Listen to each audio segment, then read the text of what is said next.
Hospital Porters, Pride and Dignity. Stop the New World Order. Welcome to Hapanwo TV. And I'm pretty excited actually, because tomorrow I'm off to the Basis Project conference. This is something I've been looking forward to for a long time. If you go to a link in the description box, you'll see a radio interview where on the Hapanwo show, where I actually interview Miles Johnston about this upcoming event. Miles, of course, is the organiser of the Basis Project conference, and of course Miles also organised Basis at the Barge, which I went to, and link in the description box. You will probably, if you're a regular reader, have seen that. This conference is going to be bigger, with more people, more elaborate, and hopefully better. I do hope so anyway. I hope it's better. What's this going on here? Hang on a minute. That's it. Just checking the camera's working all right. Yeah, it's a whole weekend actually. It's a long weekend, Friday evening as well. So today's Thursday. I'm going there tomorrow morning, basically. Should be good. And my friend Colin is going to pick me up. He's going to give us a lift there. And wow, it's not far from Oxford actually. This. But what will happen, I don't know. But it's going to be held at the Marlborough College. And the Marlborough College, I think, used to be an Anglican seminary, someone told me, but it's now some sort of, it's like a posh school, like a boarding school. But someone told me it's got like an ancient earthwork in it, an ancient monument, so I'll be interested to see that, because there's a lot of these esoteric things going on. I remember that place in Nottingham, what's it called, not the Assembly Rooms, I can't remember, something, the Belgrave Rooms, where they had Amash last year. If you remember that, that was all Masonic. Unfortunately, it was the only place available at an affordable price. But I wonder if this is going to be the same. But anyway, here's the brochure there. You see, Humanity We Are Changing, the second Basis Project Conference, Marlborough, Wiltshire, 8th to the 10th of August 2014. Miriam Janser did that little swirly spiral thing there. Silbury Hill, asking questions and facing awkward answers. And there's one of the Basis Project logo. The Basis Project now is 20 years old. It really basically began with that interview with Barry King in 1994 about the Peasmore base, which I've been trying to find along with Carla Buckle Harris. But there's various different logos now to do with it. Here's the little people. The people who are going to be speaking. Here's our little itinerary, and here's the MC, Busty Taylor, crop circle researcher. People we're going to be seeing, Sarah Goodley, who is actually my colleague on Critical Mass Radio. And this is interesting, but I'm actually going to be on stage tomorrow night. Yes. Sarah Goodley is presenting the Irate Women show, and I am going to be her co-host. So I'm actually going to be one of the performers on there, one of the... it's kind of like just for while I'm doing that show. Kerry Cassidy, most people know, very, very...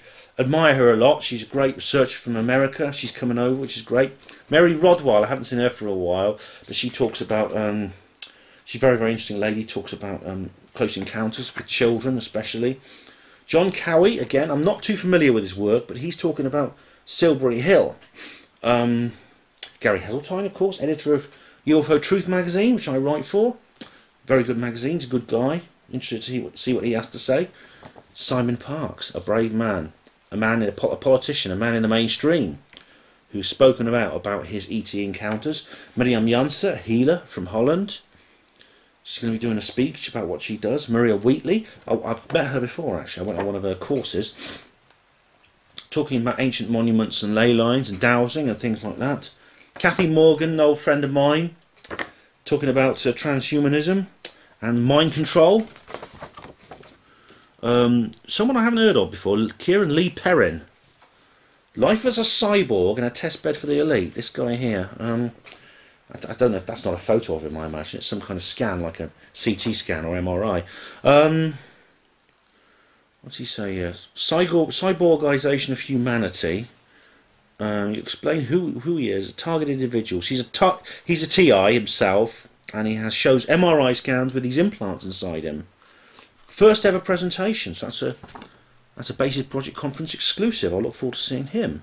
Matthew Williams, planker or a circle maker. Sorry, a bit of a controversial character as Matthew. Of course, he's a man. He believes in the 100% man-made hypothesis of crop circles. which has made him rather unpopular. Although the skeptics don't like him either, so he's kind of on the bridge, being shot at from both sides. And my good old friend David Griffin is going to be there, which is nice. He's come down from his little shack in the mountains where he's been living for the last couple of years because he's been a bit of a recluse. Going out there, getting some experience of ET contacts. So I'm very interested to hear what he has to say. And he's there's going to be a Skywatch as well on Friday night. Blimey, that's going to be something. I don't know. I'll be probably pretty knackered by then, but God blimey, I've got to go for that. That'll be fun. The Skywatch, definitely. And there's the back. See, there's UFO Truth magazine. Various different things. That's a book that's John Cowie's book. And there's some more images there. So, oh blimey, I've got a good feeling about this. I'm really looking forward to it. So, there's only one thing to do. We'll have to go there and experience it. Look at my old t-shirt there. I've got my basis t-shirt on. Well, ladies and gentlemen, I'm here. I've arrived. I'm in Marlborough. And this is Marlborough. And you see, it's quite quaint. It's quite big, wide market street, lots of towns. It's quite bustling. It's the sort of place American tourists would like. The poly tea rooms, churches, thatched, thatched roofs. Have you seen a thatched roof, Colin? Not so much, yeah. You'll probably recognise Colin Wolford. He's been on Panorama TV several times. We're just outside this hotel called the Castle and Ball. Yeah. And as you see, it's got a castle and a ball up there. But it's a golden ball. Now, that is interesting from terms of symbolism because... isn't there a place called Golden Ball Hill? Yes, there is. There's Golden Ball Hill, where a lot of crop circles appear. Yeah. And how did it get that name? Exactly. How did it get the name? Yeah. Well, maybe it's to do with the orbs and things that appear there. Golden balls. Yeah. And the people see these little, they call them luminosities or orbs. These sort of things around there. You know. And we were listening to the Orb on the way down, weren't we? We were listening to a band called the Orb, and they got an album called UF Off.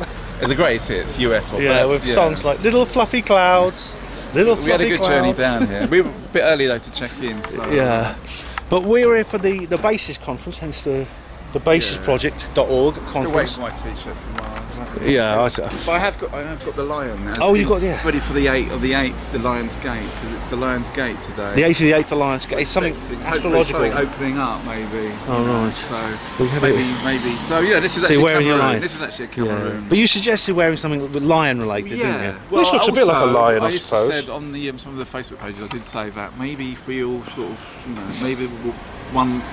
With a bit of luck, something might have come down last night. Maybe with a lion theme, or even maybe a portal type theme, or something like that. So you never know. If something happens, then that'll be cool. But if it doesn't, but this looks a bit like a lion, I'd say. Yeah. Well, you've got it's true actually. It's a puma. Like fun. Yeah. Well, that's the sponsor, isn't it? It's just the Cameroon football shirt. Yeah. I mean, And I'm not wearing it for a corporate logo for there. Football reasons, really. No. It's we're sort of. Yeah, you're a bit on the pale side to be a Cameroon supporter, I think.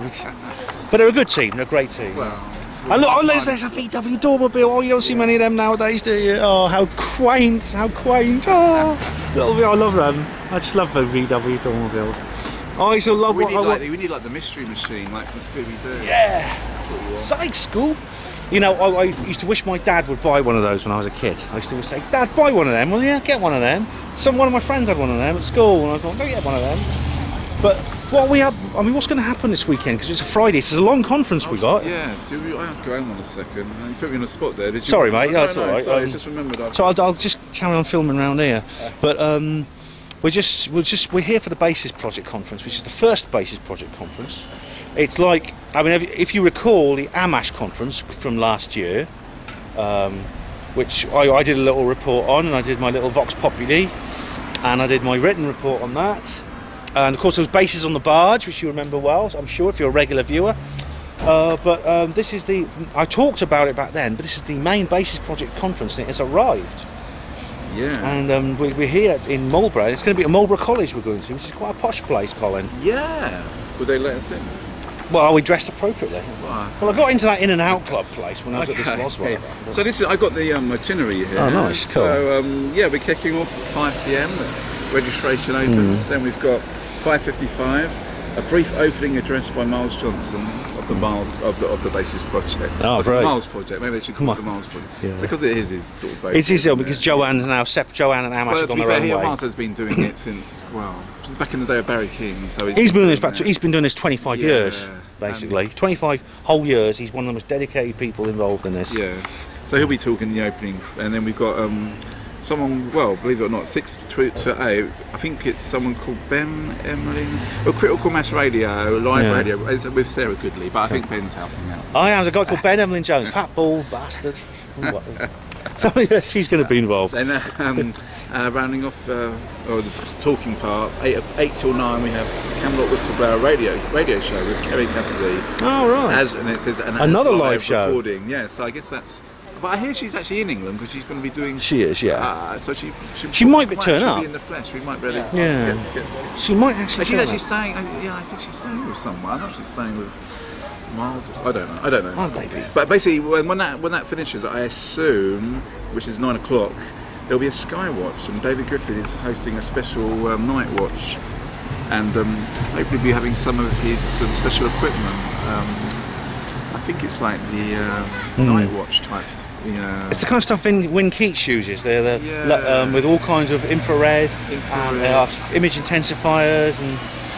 I know I've been to a few of these in America, and I'm not quite sure whether the equipment will be up to the spec of that, because I'm not even sure we allowed that sort of equipment in here. There's sort of certain rules where the military don't want you looking, with this sort of high-tech equipment into what's going on. Because they do test military aircraft and things around here. You get helicopters flying low and stuff like that. Yeah. So we'll have to see what happens if we get arrested and dragged off. Well, you'll soon find out. And that'll be on Knapp Hill. I should say that's on Knapp Hill. Knapp Hill, yeah. Well, we were. I took you there. Spelled like Naz in George Knapp.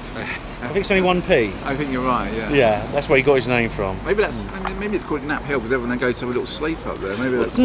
Well, I know people who slept up there. Yeah, there's night watchers and things. I mean, I went at the Basis Project. I went on my little night watch up there. Tired out I was, but I managed to get up there, and there wasn't much to see. But very interesting it was. But yeah, no, so that should be fun. That's Friday. That's Friday. Saturday, yeah, what's on Saturday? We've got the actual speakers. We've got registration 8:45 to 9. Then we've got Miles is actually talking 9 to 9:15. Then we've got someone called John Cowie 9:30 to 10:30. I've heard that name, but I don't know much about. Yeah, I could actually read out the blurb here, but there's a bit below it. I'll go on to the next one. Yeah. We've got Simon Parks from 10:45 Oh, good. Yeah. to 11:45. Now he's a good guy because he's a former Labour councillor from Whitby in Yorkshire, who was living an ordinary life, and he's started speaking out about his experiences of contact with extraterrestrials. Very interesting person. Now you don't often get people in that position doing that. I mean, I imagine he didn't keep his seat for long after that. No, you're right. Yeah. I'm just going back to John Kelly. I should say that he's talking Silbury Hill at the dawning of humanity. No, that'd be Former interesting. senior executive of Intel Corporation. John's original intention was to write a book based on his first-hand experience. Blah blah blah. Regular journeys to work past Silbury Hill, prompting him to consider where our knowledge came from. So basically, it's going to be about Silbury. Yeah, that will be interesting because Silbury Hill is a huge man-made mound to the west of here. Yeah. It's one of the tallest man-made mounds in Europe. It's the tallest man-made mound in Europe, and it is over 5,000 years old. It's a huge mystery. So I've heard the name John Cowie before, but I didn't know much about him. But who we got up next? And then then you got Simon Parks, which he's doing his. I think he's doing his sort of Illuminati type. Oh right. Well, actually, what is this talking about? Let me see. I know we've got Sarah Goodley on later. My life as an alien abductee and the intelligence services. Right. There you go. Don't miss that. No, don't miss that. And then you got, like I said, it's Sarah Goodley. My co-host on the radio show this evening, Sarah Goodley's going to be doing her own talk. Yeah, I'm not sure what she'll be talking about. She talks a lot about child rearing and things like that, looking after babies. Epigenetics and the crisis in the birthing machine. Yeah. Birthing or birthing? Birthing, yeah, because she's her sister's a midwife. She's like a child psychologist or something. Excellent. And then you got your lunch, and then you got a lovely lady from Holland, Miriam Miriam Janssen. Yeah, she's lovely. Yeah, and friend of Miles, of course, and I know her very well myself. And she'll be talking about where are we? Oh, higher awareness and healing. Oh, that sounds good. Yeah, that's all positive. Good. That's all positive stuff. Sorry, I'm going back. It's all right, mate. It's all right. Then we got So that'll take us up to, this is tomorrow obviously, then we got Mary Rodwell. Oh right. She's interesting because she is. She's coming over from Australia. Well. She's a lady who's used to be a nurse midwife. Yeah. And she has discovered that some children having contact experiences, and they are like indigo children. Is that what it says? They're like a higher level of awareness and spiritual. They have a spiritual awareness, and they're like. Does she do a regression as well? I'm not sure. Yes, she does. She uses hypnosis to good effect. She's very professionally. She's trained. She doesn't go along with the idea that it's nonsense. It's actually. I'm not sure if I've seen her. I think I've seen her speak. Yeah. Before. She's been at Exapol. Yeah, basically, Awakening the New Human, Triggers of Consciousness is the name of her talk. And she's a counsellor, hypnotherapist, ufologist, researcher, metaphysician from Australia, and she regularly in national and international media. Yeah, it doesn't say too much about other than the title, which is Awakening the New Humanity. So, Triggers of Consciousness sounds interesting. That sounds interesting, yeah. We'll up for some of that, and then got Maria Wheatley. Maria Wheatley, yeah. 5:45 to 6:45. Yeah.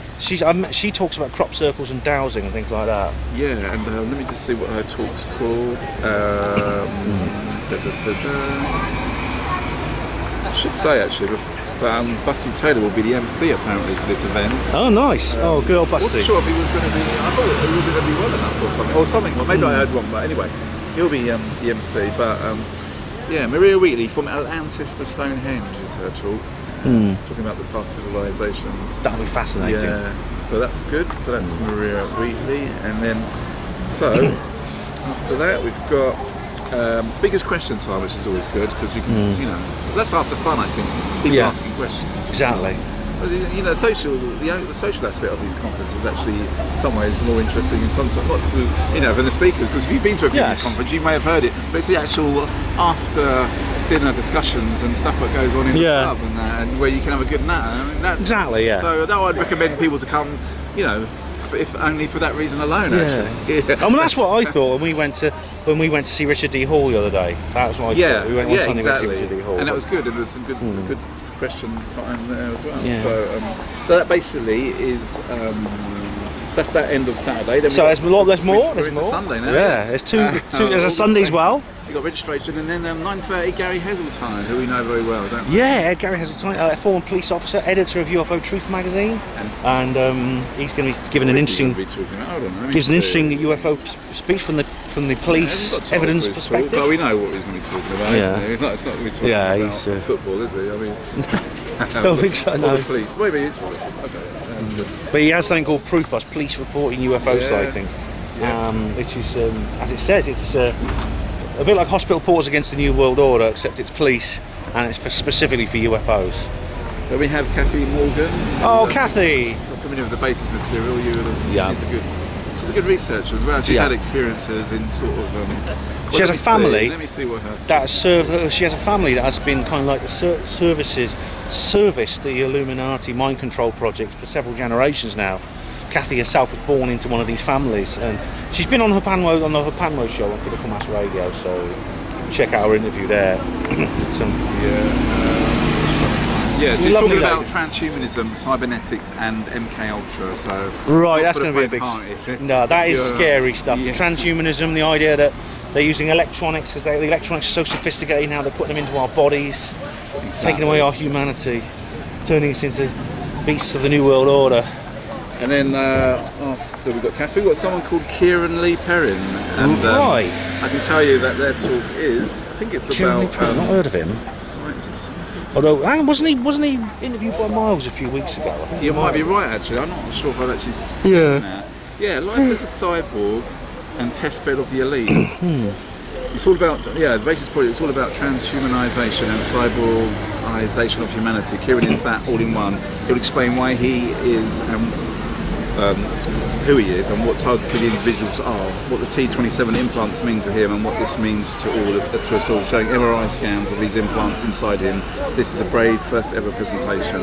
Oh, nice. Offering patients and watch, listen and learn. Kieran is a cyborg. So. Well, that'll be something worth hearing. Absolutely. Because this ties in with what Kathy was talking about, you know. Then we've got that's lunch. Then Matthew Williams is well. Matthew Williams, a very controversial character.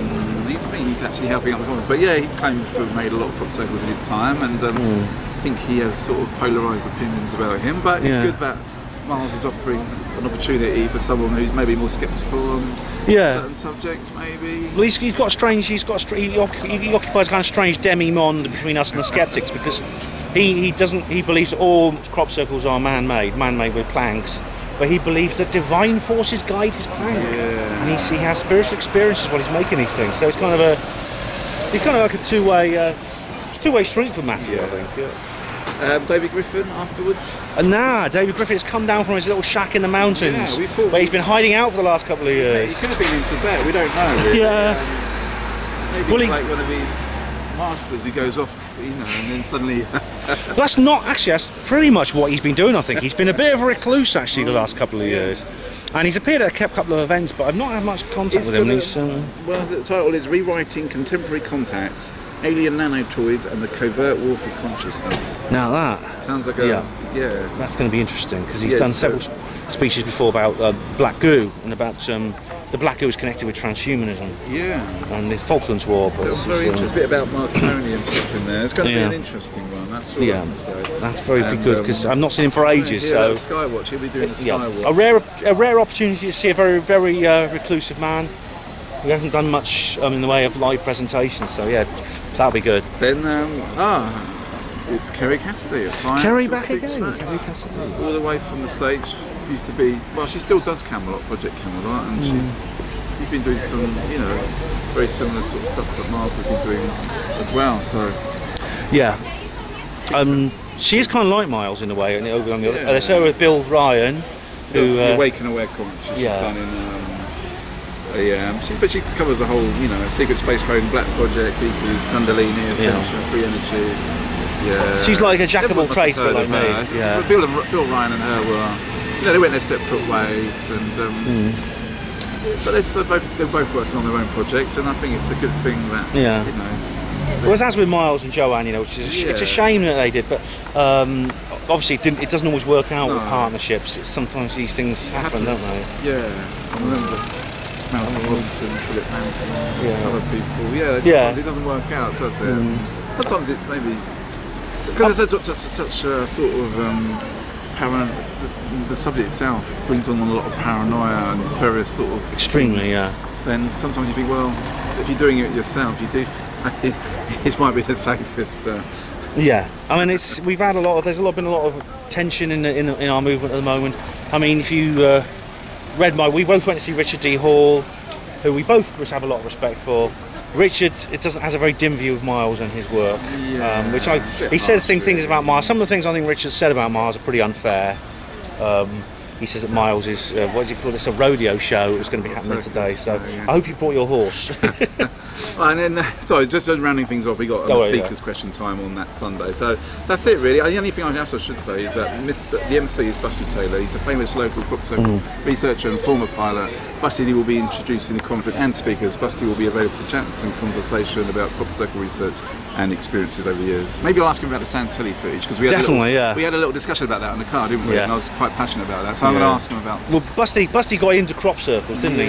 Because basically because he was flying over them in his plane, and at one point he flew into an airport, landed, took off again, and he flew over the same field he'd just flown over after he just refueled, and there was a crop circle there where there hadn't been one an hour before, and this was in broad daylight. So that got him wondering about them. He was close friends with Reg Presley as well, who sadly died. Poor Reg Presley, brilliant. Lovely. He was heavily involved in research. Best known as the lead singer of the Trogs, of course. Who wrote the song Love It. He wrote the song Love Is All Around and Wild Thing and many others. And so maybe we could. Maybe he's here in spirit. Dedicate his conference to him, I think. Would be nice. I hope so. Maybe get Miles to do something. Maybe he's already planned that. That's true. But that's it, really. So we are hoping to have a nice. And there's one thing I think should warn you about is one thing I'm going to tell listeners about. I don't know what you think about this. Don't comment if you don't want to. But Plum Pictures are here. Now, when Plum Pictures from the base on the Barge conference, regular viewers will know about this. See, I wasn't there for the it was like a preliminary conference, wasn't there, at the Barge Inn, and Now, Plum Pictures are a company that are making a program, supposedly a documentary about the alien abduction phenomenon. And as you remember from Place on the Barge, where they were there, they were hanging around these people with cameras and big sound booms. Now, what's your own feelings on this? Do you think this is a good idea, having them here at this conference? I don't know. I mean, they say all publicity is good publicity, isn't it?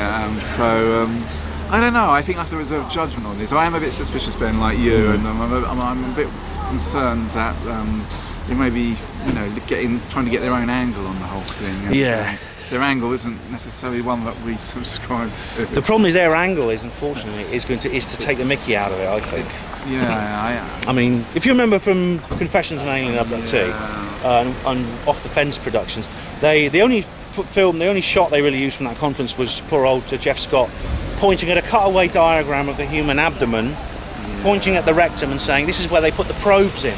That's the only shot they used. And I'll tell you what, when we were at the base of the barge, as soon as Tony got that shot, in they went there with the camera, the big guy with the big camera, the guy with the sound boom was in there, the director, they all panicked, they fell over themselves to get into the room on time to get that shot.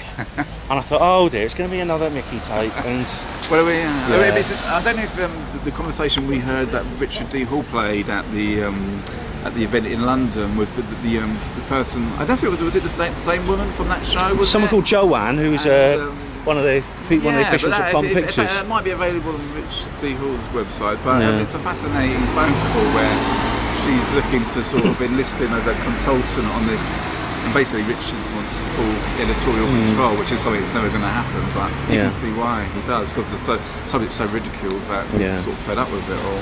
He basically said the same thing that I said when Renegade Pictures came to me and another company called Waddell Media wanted me to be involved in a documentary. I said, well, I'll be with it, but can you show me your proposal to the commissioning editor of Channel 4? And of course they said, no, we can't. And I said, well, I wrote back to them. I didn't actually phone them. I wrote back to them. I made this request, and of course they never wrote back to me because they can't. Because if they revealed to me what it was about, I think we don't need these people now, do we? I think they need us more than we need them, because of social media and things like what Ben's doing now with the camera.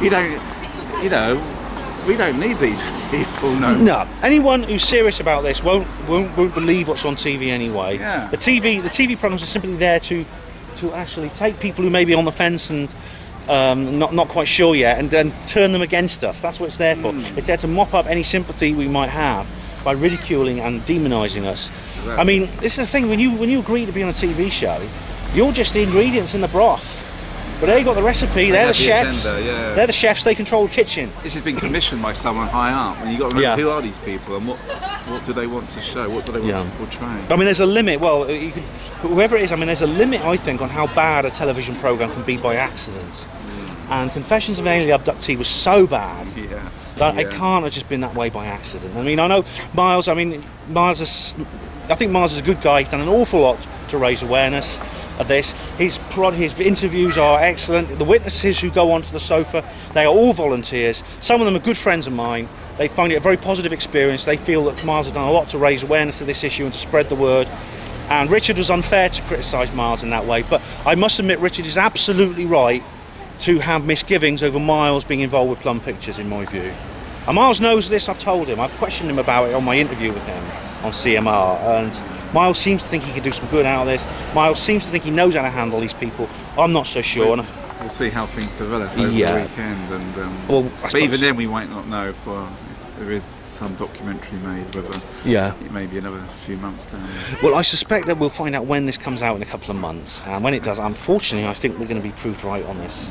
If I wasn't, I'd be delighted, but I don't think we are. So I'm going to say to these people, I don't want to be involved. I'm going to tell them as soon as they stick the camera in my face, I'm going to say, not me, please, not me. They do give you the option of opting out, like they did at the Barge, so I'm going to take that option again.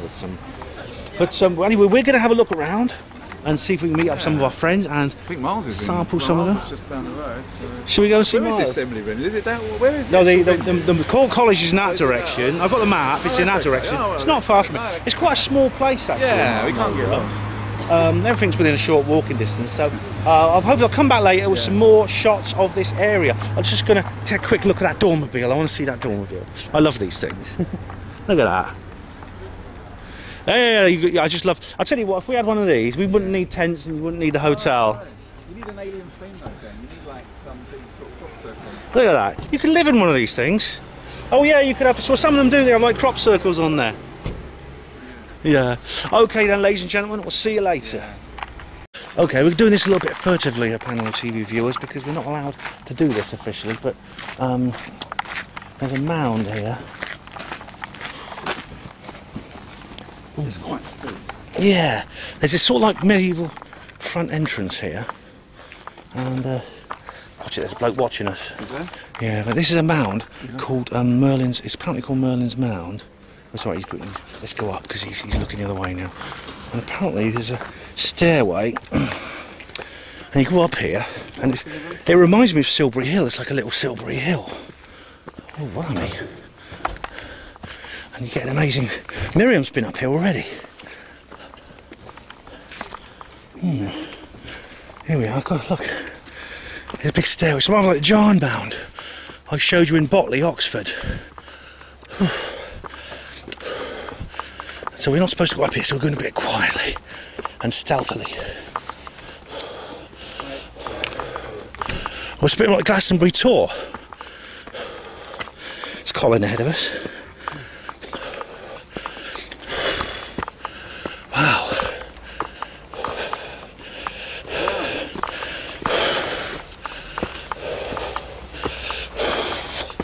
Look at this.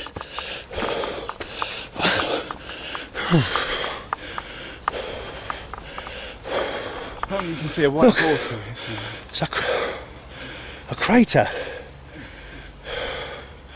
It's like a crater. And look at the view.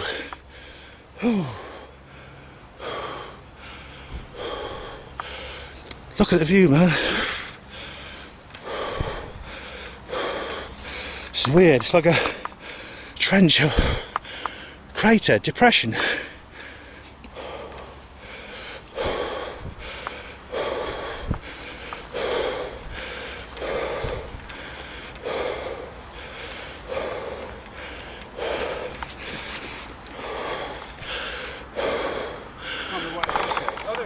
Is it? Oh yeah, look. So, I'm out of breath. Yeah. Beautiful.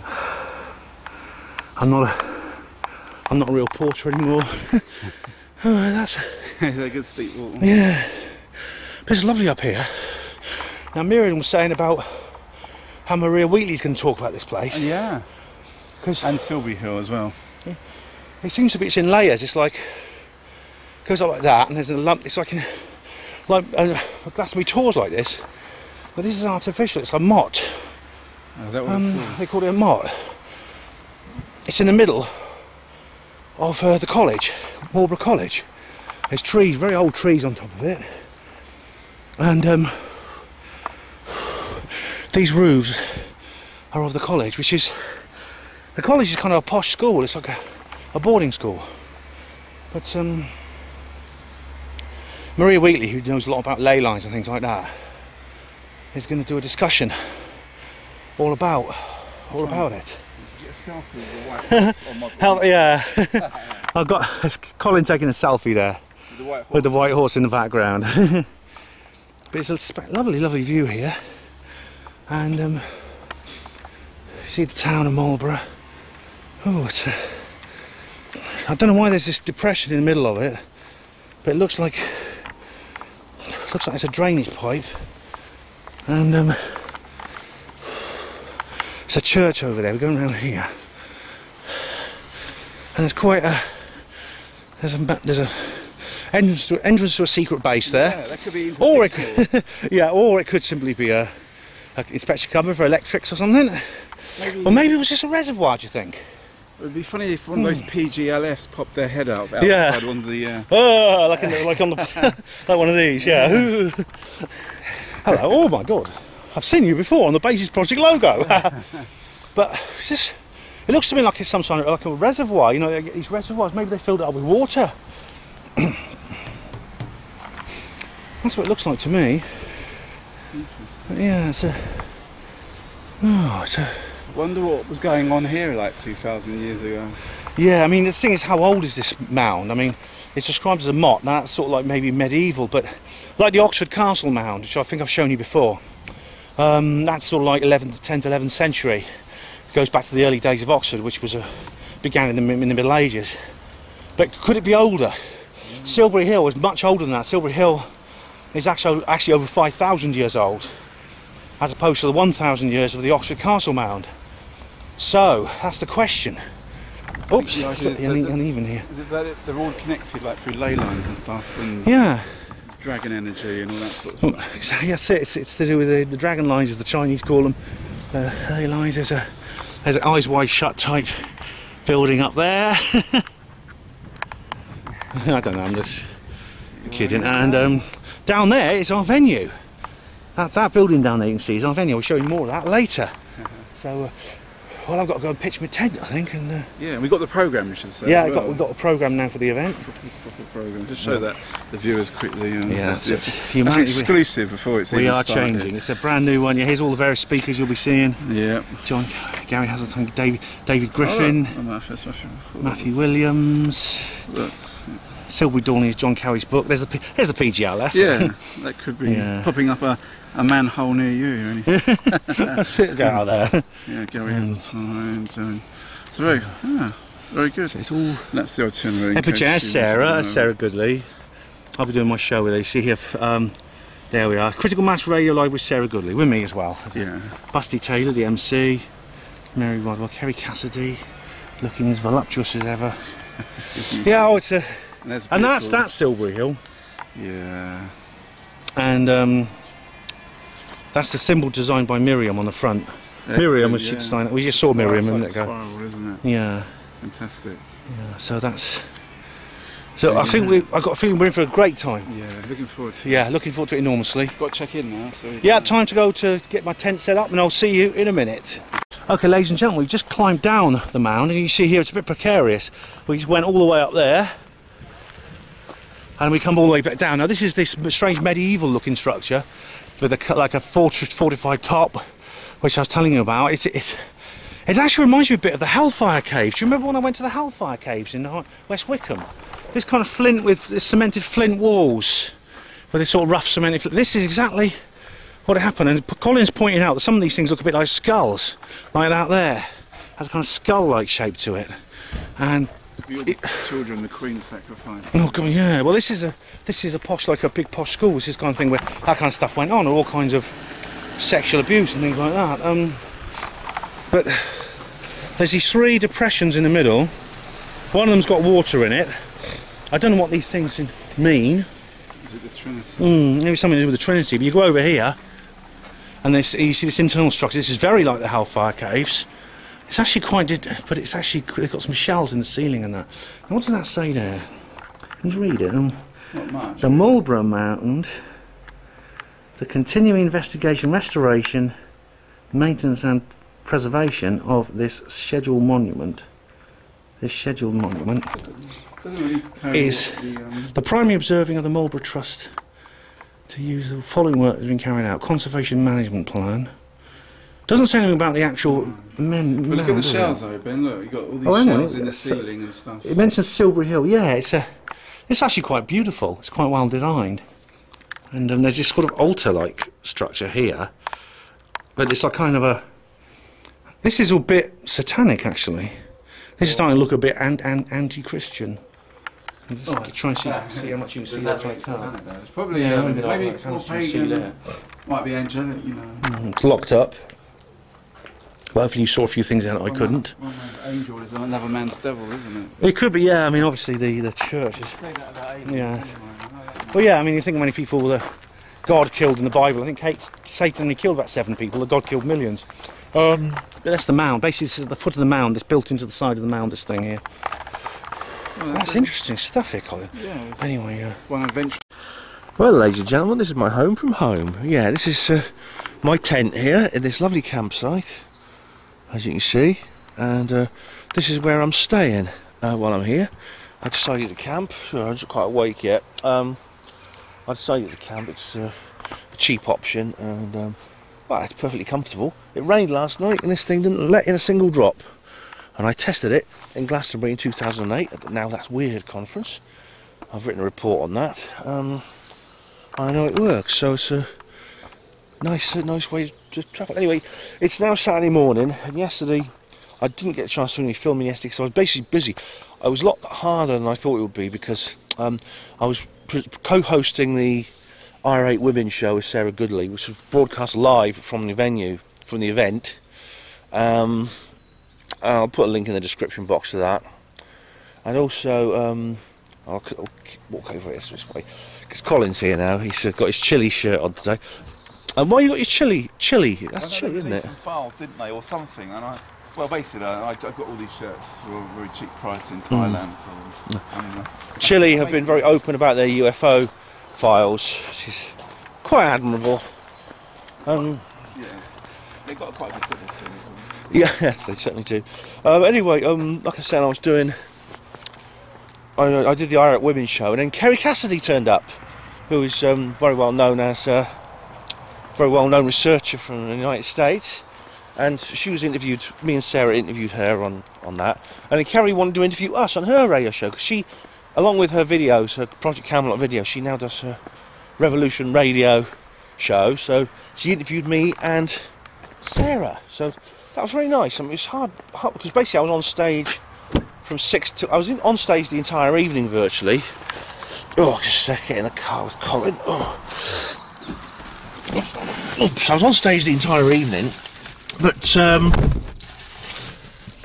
that was very interesting. So I was sort of working hard. It was quite hard work, you know. So anyway, and off to the next part now. It was very, very lovely. 2 radio shows last night, and there's a lot more to come today. So Saturday morning, and here we are, and we're off. Well, this, ladies and gentlemen, is our auditorium at the venue. You saw the outside where the mound is, the Mott, Merlin's Mound, and this is the inside of the building, a kind of lecture theatre. Where this is where we did the radio show last night, just sitting on chairs there, and this is where the speakers are going to be lining up today. And it's Saturday morning, and there's a lot of people turned up today which weren't here yesterday, and some of them came along because they saw the radio shows we did yesterday, which is really great, and Colin put them on Facebook and sort of like did a bit of advertising for the conference. One thing I'm glad to say is so far there's no sign of Plum Pictures. Do you remember I was talking about the people who were at bases at the Barge, and me and Colin were talking about that yesterday. They're not here. I've not seen any of these guys with their big dusky eyes of camera lenses and their big booms, the microphone boom, and the lady director with her clipboard, and those other sinister people who sneak around looking for the best shots of people making fools out of themselves. They're not here, so hopefully they won't turn up at all this weekend. Hi, ladies and gentlemen. Just seen John Cabby, the first speaker of Saturday morning. I'm here with Marcello Assini, who you will know if you're a regular listener to the Panwo show. Now, I thought he's a very interesting chap. He's a computer scientist and he's an engineer of electronics engineer, and he was talking about how computers are designed and how they progress through the years, because electronics is a technology that advances with enormous speed. He was saying that human memory, there was always a prediction that once computers became sophisticated enough, they would reproduce the human brain. That's not happened yet, even though the prediction was it would happen a long time ago by people like Alan Turing, great computer scientist from the 1940s. But he went on to say things like about how our DNA is engineered by aliens, and he didn't have time to finish his speech, unfortunately, because he only had an hour on stage. But he was talking about Silbury Hill. I didn't quite catch it because he had to skip through so much, but he thinks the ancient monuments of this land and the world, indeed, like Egypt as well, are connected. What do you think of that, Chad? Yeah, I got John's book a while ago, because coming from Wiltshire, sort of, he's quite well known, and what he was saying about the information stored in the DNA is very interesting. He was saying that in the embryo stage as well, that the information's actually all there. So we can, a cat can define what it is, a human can define what it is. from my own personal perspective, I think that yeah, that information is from the creator source, and it is stored in our DNA. And like you said, that a computer can never have the memory of what a human can have, and I found that fascinating. But going back to the pyramid things, you know, this it's well known sort of locally that there's a lot of these standing stones and Silbury Hill, which is a pyramid, and they contain sarsenstone, which is a conductor. So it contains quartz crystal, which is what we use for watches, what we use for all sorts of things. So yeah, it's interesting stuff. I thought it was a really good talk, but the thing is with stuff like that, it's like you're sort of stuck in a little room, and I find it quite sort of, you know, it can get a bit. But yeah, he's one of the old school researchers, and those kind of guys have got to be respected because they're sort of pre-internet, and they're the guys who've actually gone into the, you know, into the libraries and, you know. Exactly. He's an oldish chap. He's quite, I don't know, he's 70 something. He's quite an oldish chap. He's very interesting. Yeah. But I mean, that was a fascinating speech. And another interesting thing is he says he works for Intel. Now I've got a friend who's very conscious. He introduced me to a lot of the Krishna conscious stuff. A friend called Justin, and he's now working for Intel. And it's interesting because technology now is becoming sort of artificial intelligence. Yeah. Now, most people would sort of feel that that is a negative thing because it's interfering with like us, and you know, artificial intelligence could be cyborgs and it'd be negative. Well, yeah, I mean, we're going to hear more. We're going to hear more through the course of the weekend about how artificial intelligence can do a lot of good, but it can also be a terrible weapon. Well, this is what Justin was saying. He was saying, Cello, you know, it's a perception. You know, why can't it be positive? You know, if we're feeding the artificial intelligence with good intentions, then it could be positive. But from my own perspective, I find it quite sinister. I do, because we are like the ultimate sort of computer. We're an expression of the creator source, God, whatever you want to call it. That's my personal opinion. And I feel that, you know, we're a sort of expression of that. So we're almost perfection, if you like, without sort of the ego getting involved. You know, yeah. And also, I mean, of course, if artificial intelligence begins to merge with our own biological intelligence, which is what Miles has been warning about, it could get to the point where we will no longer be human as we know human, and you see that in terms of the New World Order, that's a big part of it. But I want to just get your take on this, because we're actually in. I showed you the Mound yesterday, which is this Merlin's Mound, which is Maria Wheatley's going to talk more about. This is actually a school. It's called Marlborough College. It's one of the elite boarding schools, not like your ordinary school I went to. But if you actually look around here, hello, how you doing? That was interesting, isn't it? Yeah. If you look around here, look at what's this? It's stone. It's like standing stones. Now, if you go, there's an inscription on it. It's not an original Neolithic monument. The thing is, Ben, this is not public land. It's all owned by the college. And like you say, it's a lot of the elites come here. A lot of famous people, sons and daughters, privately educated, and a lot of the public are not allowed on here. Well, exactly. There's like because we've got standing stones, we've got Merlin's Mound. So I feel that this is a place to sort of shut off.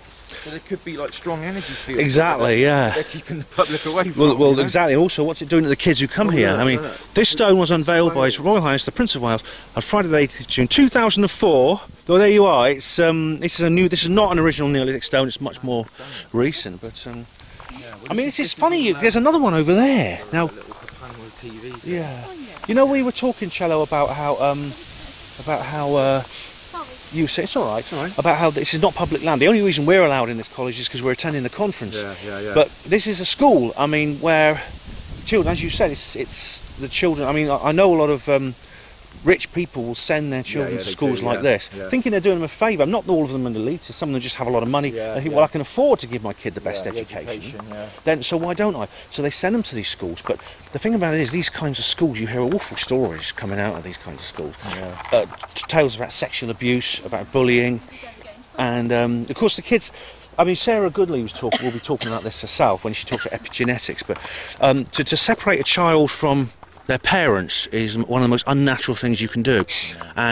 People like, I mean, Winston. I read a biography of Winston Churchill, and he had an elite education. He's part of the Duchy of Marlborough. He's related to the Duchy of Marlborough, which is this bloodline which came out of the Netherlands. And he attended a school. I don't know if it was this particular school, but he attended a school like this. And it started when he was 5 years old. So he was a 5-year-old kid taken away from his parents. And he said he never saw his mum and dad. It's no wonder he grew up crazy, and he was suicidal, and he was he was a fascist lunatic. It's no wonder. Well, the thing is, they want you taken away from your parents earlier now. Like this whole preschool thing, where they're now, and they're cutting down on less of the artistic stuff as well. You know, getting kids to. Hello. There's a lady here taking photos of us. This lady here, who's one of the delegates. Oh, is there? I'll be on there then as well. Oh, great. Was that's one of our delegates. Hello. That's one of the ladies. But it's interesting stuff. I mean, like, because recently I haven't been sort of involved in it all because I've sort of, taken a step back. But today I thought I'd come along and like I say, this is a very interesting place. Yeah, this is some of the older buildings here. It's kind of, why is it sort of reserved for people with money? I'm sure the public should be able to come through here and experience the land. Yeah. All around Wiltshire there's like sacred sites and places where you can, like John was on about, that are conductors, and you can feel the energy and you can feel like the sort of language of the earth, if you like. If I can be creative. Well, I have a feeling that that the reason this is sealed off is because the children who come here are then taken away from there, and I think there's a sinister reason why. Firstly, there's all this. It's built around this ancient monument, but also they put up these sort of like pseudo-ancient monuments as well. Yeah. And of course, these are the buildings of the college here. There's some older ones here. There's some newer ones here. But I mean, another thing they do to kids who grow up in have these elite educations is they separate the genders. That's right. And the children actually have no contact at all with the opposite sex. Until well after puberty, till basically they leave school. So you're talking about 16 to 18 years old. They have very little contact with the opposite sex, and that is extremely unhealthy, I think. Well, yeah, we had that at our school, which was a Catholic school. Do you do a boys-only school? No, we weren't separated in class, but in the playground, the girls had their playground and the boys had theirs. Yeah. Of course, we were all sort of hanging off the fence and stuff, as you do when you're that age. But yeah, it's not healthy to do that. No, it's not. I don't think it is. I think because the thing is, kids at that age. And they're not thinking about sex, and they're not, I don't know about these days because kids access everything, through the net. And, well, you start thinking about it. You hit puberty, and then you start beginning adult. You reach sexual maturity, and that's when you do start thinking about the opposite sex. But you need to be able to learn to relate to. You need to have contact with them, and to separate. And I think it's deliberate. They take the kids away from their parents. They separate the genders. I mean, it's no wonder this world is run by psychopaths and pseudo-psychopaths because they build these elites in schools like this, and in Eton and Harrow, and all these other places which they're going to have to go back. I think. And I'm thinking as well, Ben, we better keep it down, otherwise we're going to get kicked off. I'm not the type to sort of like. I've never been the sort of like shy and silent type. No, it's good, man. But Shallow, you got a book which is really a really good introduction to these subjects. In fact, if I had someone new who had not heard of these subjects before, I'd recommend two books. I'd recommend your book and Andy Thomas's The Truth Agenda, because they are great introductions. Cool, but your book, what's the title of your book? It's called Blue, Green and 12. I've actually got a copy here, so I can the masses on YouTube. Yeah, get a hold of this book if you can. I've read the book; it's really good. Bit of a plug. Look, there we go. Yeah, Blue, Green and 12: The Alien Presence on Planet Earth. Yeah, it's a great introduction to all the subjects that we talk about on Hapanwa and everything. No. So we're going to go back in now, and we're going to get in touch with the next speaker. Cheers for the chat. Okay, see you then, Cello. See you in a bit, mate. Okay, and we'll see you guys later too. Well, ladies and gentlemen, Hapanwa TV viewers, I am on Knapp Hill. Now, I was up here a couple of months ago. We've just seen, I'll explain what we're doing in a minute. We've just seen something weird. There's a guy driving in a field. And he seems to be driving some sort of off-road vehicle, and he's driving through the field down there. He's just gone under the ridge of that hill. I'm not quite sure what he's doing.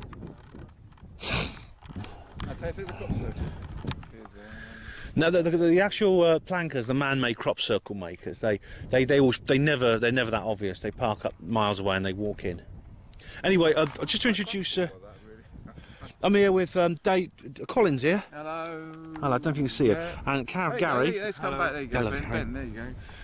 There's a couple more cars, and we're up on Knapp Hill. Now, if you remember, a couple of months ago, after Bases on the Barge, I came up here in the dark, and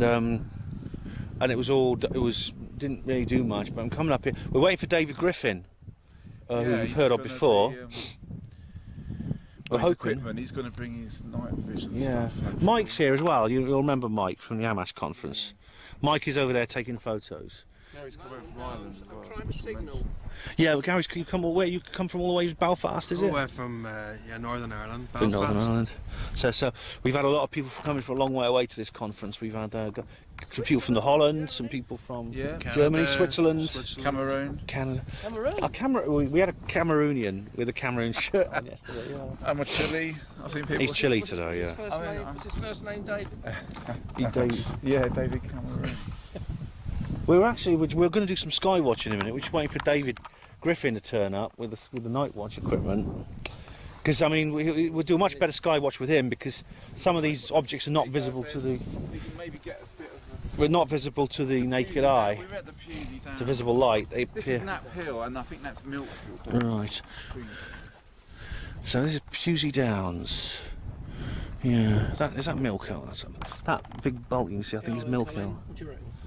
Oh, that's not good. Yeah. What's how much? Hang on, I've got. So, I'm just going to do a quick. I'll just put it on low light. you see what that says. My eyesight's not even that. Yeah, you are here. He's chalked down. Oh, there's a light. There's a light from over there. That's it. Is that guy still on the field over there? You can see it down there now. Hey, Jesus, what's he? He's on some kind of off-road vehicle, That's it. Little four. and he was riding all over. There's someone with a torch. There's a light down there. We haven't seen anything ufological yet. We've seen a few people acting weird with. So there's a guy with an off-road vehicle. Can you see it? And he's driving through the fields. I don't know what he's doing. He's done a kind of backtrack now that he's seen some lights up there. He might be. I hope it is. Oh, yeah, it's just there. It's just there. He's going to come up here then. There's some light over there. Yeah, there's a torch light over there. I have to change film chips in a minute because this one's nearly full. Film chip. Film chip. I've got a film chip. Yeah, this one's nearly full. I've nearly run out of film. I've got another chip though. Yeah, so I've got to. So he's going to go up and he's going to come down and he's going to get to the top of the hill and he's going to have a look at us. What do you think we're doing? What's that light? Is that his headlights? Yeah, it's the motorbike. Scramble. Is it just like a? Can't hear. Oh, and you'd hear a motorbike. Yeah. It's something quieter than that. He stopped. We can't actually see the vehicle. I don't know how much you can see her panel, TV viewers, but we can see light shining on there. I don't have to let this camera can pick it up. Like he's. Right, move it up. He's getting closer. There's a guy with some kind of off-road vehicle driving around. He's near the top. He's got me looking at that. Maybe that's. It's not Stephen Greer. Quite. My name's Dr. Stephen Greer, and I'm here to teach you CT5 protocols. I am your Messiah. I'm your God. We're going to get the government to give us the money to tell us the truth. Yeah, but it'll cost you some money. So, cash syndrome. I'm your Messiah. I'm your God. Where are my bodyguards? I'm not going to any conference without my bodyguards. If there was a gate here, I'd just go in there. I can hear the sheep. Oh, sheep are lovely. There you go. Yep, there's something going on down there. Where's he going? David Greer. Yeah. I think he's got a little bit of stuff. How come we can't hear the engine? I can't hear it. It must be electric or something. It must be electric road buggy. I'm not too sure. Tones. That's like. I mean, when you think how far away that car is, so that's the road. How quick it's taking him. No, he's just there. Why can't we? No, he's coming back. Trying to get out. I think he's gone. I don't know where he's commuting from. Yes. He's staying at a bed and breakfast. Anybody hear it? I can't hear a thing. I can't hear an engine noise. It's good. It looks like it's a guy carrying a torch. Anyway, I've got to change film chips. It's Well, ladies and gentlemen, we're now on the summit of Nap Hill, and she's given up with him. Yeah, David. she's down. Hello. That's David. Hi there. Hi, Ben. My good friend David Griffin is here, Yeah. and Natasha, another good friend of mine, who's just over there. Don't even see her. But we're here now on the summit of Nap Hill. We're going to do some sky watching and see what we see. Now, normally we can see Eastfield. It's over a square mile. It's a huge field. It's just This is not great. down there. No, you've got a bit of mist and this low cloud. Very low. Not as bad as last night, though. No, it isn't. No. It isn't. we're going to try for a bit and see what we can see. So, David, you've got some special equipment which is far superior to my own.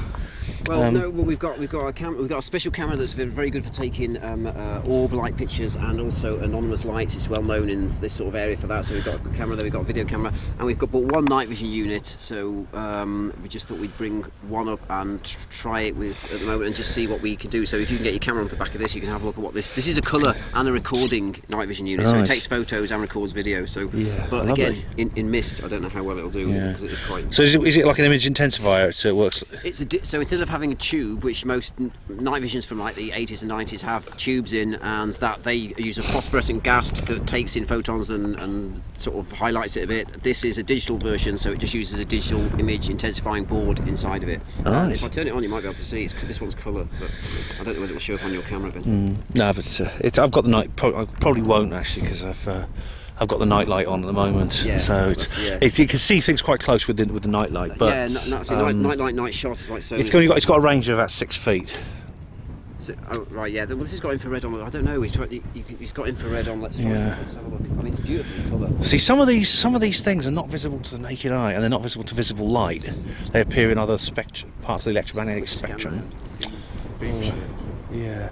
Well, they're too dim to be seen. Now, Wynne Keach is a guy I've told you about before. He was this where the 7 crop circle was? One that Miles done.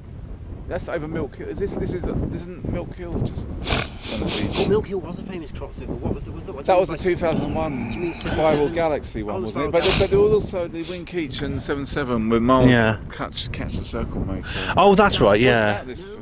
He was filming over. What's the field? It's a famous field. You're right there. It's Eastfield. So where is that's down there. I think that's it. It's all that big one there. So was Milk?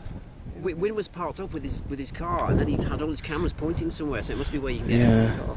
Oh, you're right with people. Is that car sitting around? There's a cars, yeah. That's cars going down. There's a road leading down towards Alton Barnes. Wynne Keach's a strange chap actually, because he's like this little chubby Danny DeVito like character. Yeah, that's quite a good description. Bit of a ladies' man though, apparently. Very popular with the girls. Which is remarkable when you think about it. Yeah. Because I mean, it's not only is he sort of like. Yeah, he was. I think he pulled out because I don't think he's actually that too happy. I don't think he's not particularly social. No, I don't think he likes doing. Well, his idea of a good night out is he's standing on a hillside like this, knee deep in Wellingtons, with a camera pointing at the sky. I can agree with that one. Yeah. Oh, that was a flash. I don't know if that was a flash. I'll look through that. I don't know, that's got me. There's a lot of cars over here, and there's a lot of. 9th of August. I don't know how much you've seen. But there was a crop circle came down the 8th for the 8th, which was the Avebury. Yeah. That was quite a nice one.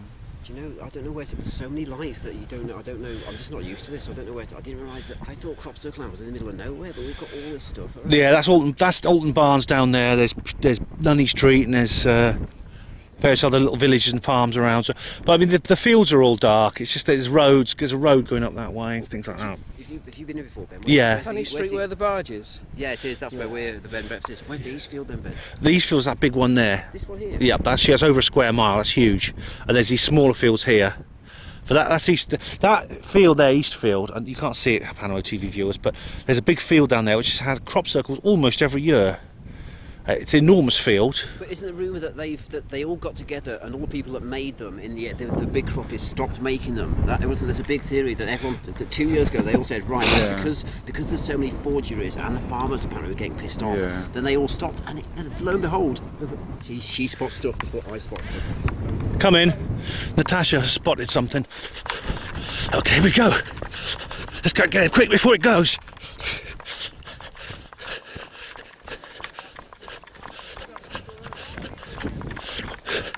I think we may have seen something. Natasha's seen something. That's not a hillside there, is it? A hillside? I think that's cloud. Right, in that case. Well, just faded out now, but it's like a ball of light, so really bright. Okay. Right. Let's go this way. Nice one, Natasha. So. She's very adept at. Yeah, you've seen something. There's like a cloud. Yeah. We don't know what it was yet. What did it look like? It's orangey. Well, it's. That was pretty much a definite. That wasn't the plane. That wasn't the plane. No. It's a big ball of gas. What colour was it? It's like this kind of amber, orange. Right, that's It's like good. combination, really. Good. Well, that's not an aircraft landing light then, because they're white. I've got it. I've got it. Right, okay. I've got it. Start filming. Can't see it. It's really bright. It was a big ball of light. I've got a it. short while ago, It's, so- and that's not. I don't think that's a planet because it's fucking. Oh, sorry. I'm going to swear now. Don't worry, it's adult content here. I can see through the night vision probably what you can't see through Over here. there overhead is like a big ball of light. Right, and it's and moved. It's, low do to you the want to see it ground. straight ahead there? Yeah, it's low to the ground. I've got it. Now it looks faded, so if you look at that, if you just came across it now, you'd think, oh, it's a plane. But it's a big ball of light that was low to the ground. I can't see anything. See through night vision, but you need to point where you can't see. It's invisible. It's like you'll have to see it. Yeah. Maybe up- brighter, that's why I can't. sky, about 2 inches above the horizon. It's there. I can't see anything. Yeah, that's why night vision. You Oh, try and right. point to it. Is it? It's only visible through that thing. Yeah, only through the night vision. Look, I've got it. You've got it. It's sort Oh, of, lovely.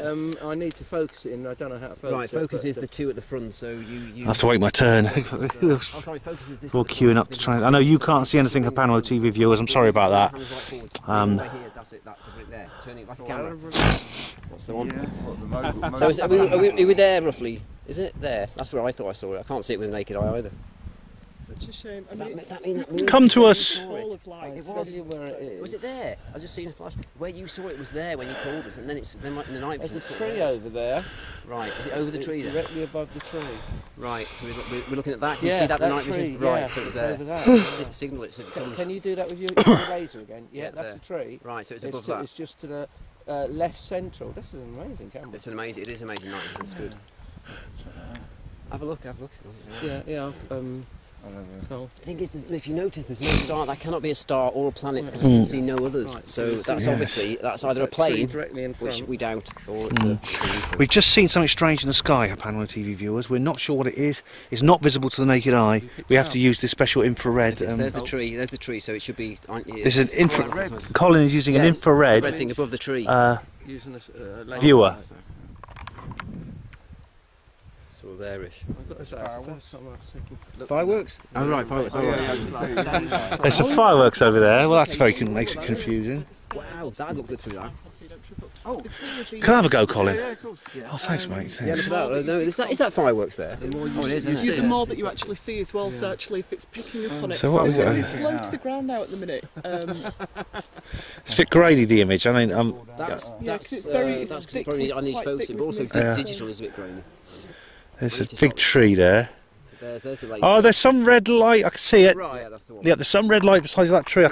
Panama TV viewers, you can't see this. I'm sorry about this, but there's a red light just hanging up. I don't know how far away it is, but it's just hanging above Above the tree. the trees. It's not an aircraft landing light. It's the wrong colour. It's static. It's. I've got it to the right of the tree, just above the hedge line. Right there, sort of there-ish. Can you see the Because night there vision? is a Sorry, the Yes. red light. I to see the- it. Yeah, Crop you got that. circle tones. Yeah, What's- let's get hippie-ish. Well, we tried that. Do you want to have a go? Who's next? Very mountains Gary, and come and have a look, mate. It's see that big tree ahead of us. Yeah, It's just to the right of that, on the bottom, just to the right of that, at the bottom, just above the hedge line. It's a bit creepy there. See it? What's this noise? Crop circle tones, it's the Stephen Greer did with the C-SETI Oh. 3D logo, and so it's crop circle tones essentially. Oh, I see. So we're all getting very, very Video. C5 here. Yes.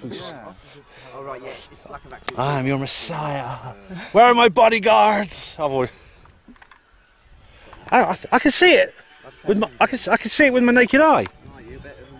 Panama TV viewers, I don't want to spoil my night vision. Can you?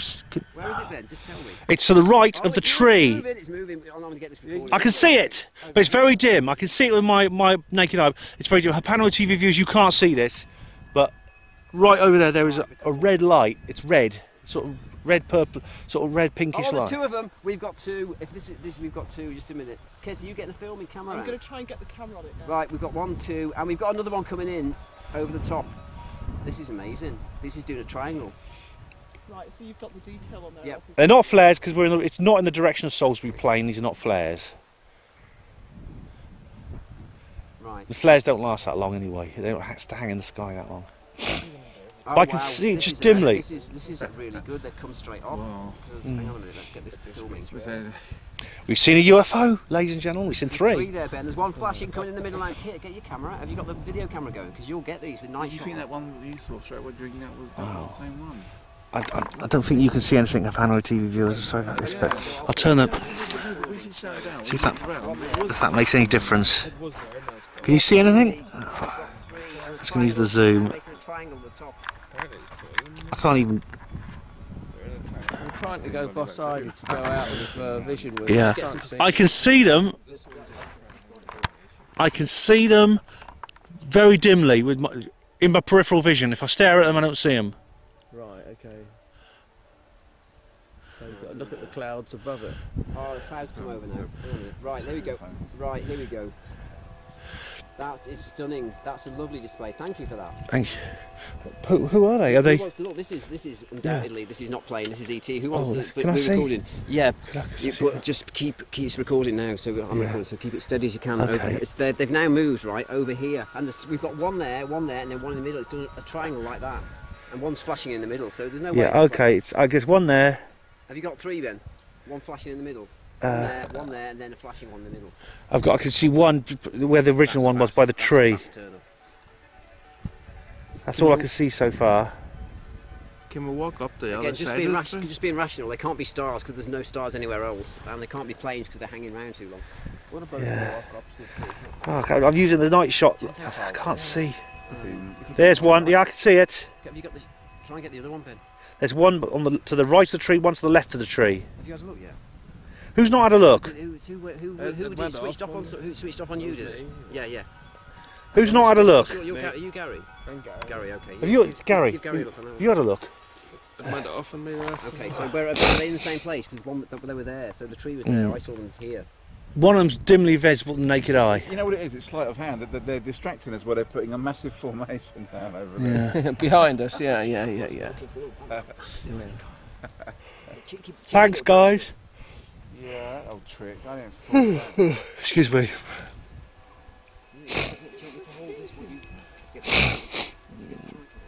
Yeah, well, I will get the tripod out. No, it's fine. I was just going to close this in the middle, but I just want to go into a closer look. So Let's walk up there because that's where they are. We're going to head towards the. It's hard to see how far away they are. We're heading towards the area where in the direction we see in them. On top of that, they're going to be behind it a long way away, aren't We don't know how far. We don't know what the range is. It's hard to say how far away they are. They may be just behind that tree, or they may be 100 miles away. We don't know. We're heading in the direction that we've seen them, though. And that noise you can hear is Dr. Stephen Greer's crop circle noise. We haven't paid for it, I'm afraid. Sorry, Dr. Greer. We can't afford $5,000 a month. Yeah. That's this is pretty amazing. We've definitely seen some strange red lights that don't appear to be any kind of aircraft or through nighttime vision camera. Yeah. They've been stationary in the sky for a while, then some more came out. There's one that was stationary in the sky, and some more came out. It's quite. Hey, David, did you see Jam Noise 72's sighting where? He's miles back. Is he? Is he behind us? No, well he is, but he's not that close. Oh. Oh, it's Natasha and Gary ahead of us.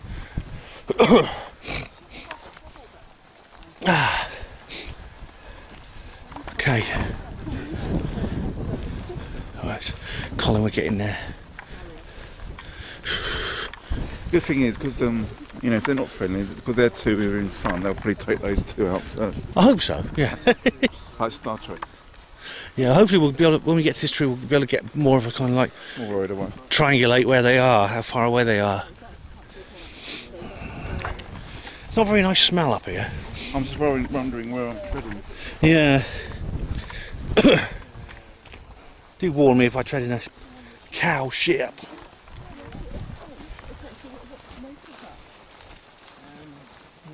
That's the tree. That's the. Yeah. The question is, one was right by the tree, but the question is how far away. Could be luring us to. Was it? Colin's been watching too much The X-Files. I've been brainwashed by all the negatives. Yeah.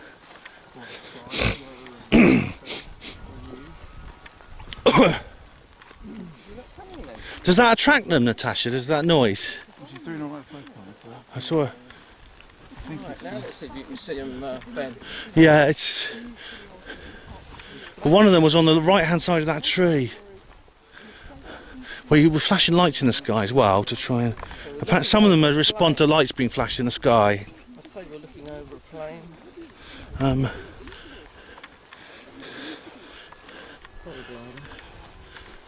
Right. Okay. I'm not looking towards him. Thing is, though, we didn't know they were at the tree. We just know that that's where it's the direction we saw them at. It's worth checking out, isn't it? Yeah, it is. Is that the red light there? Is that the one that we saw earlier? Is that something? That was... Is that it? Or was that something? How far? I don't know how far it was. Yeah. So the one that initially came up... Just turn that down. The one that initially came up was in that direction.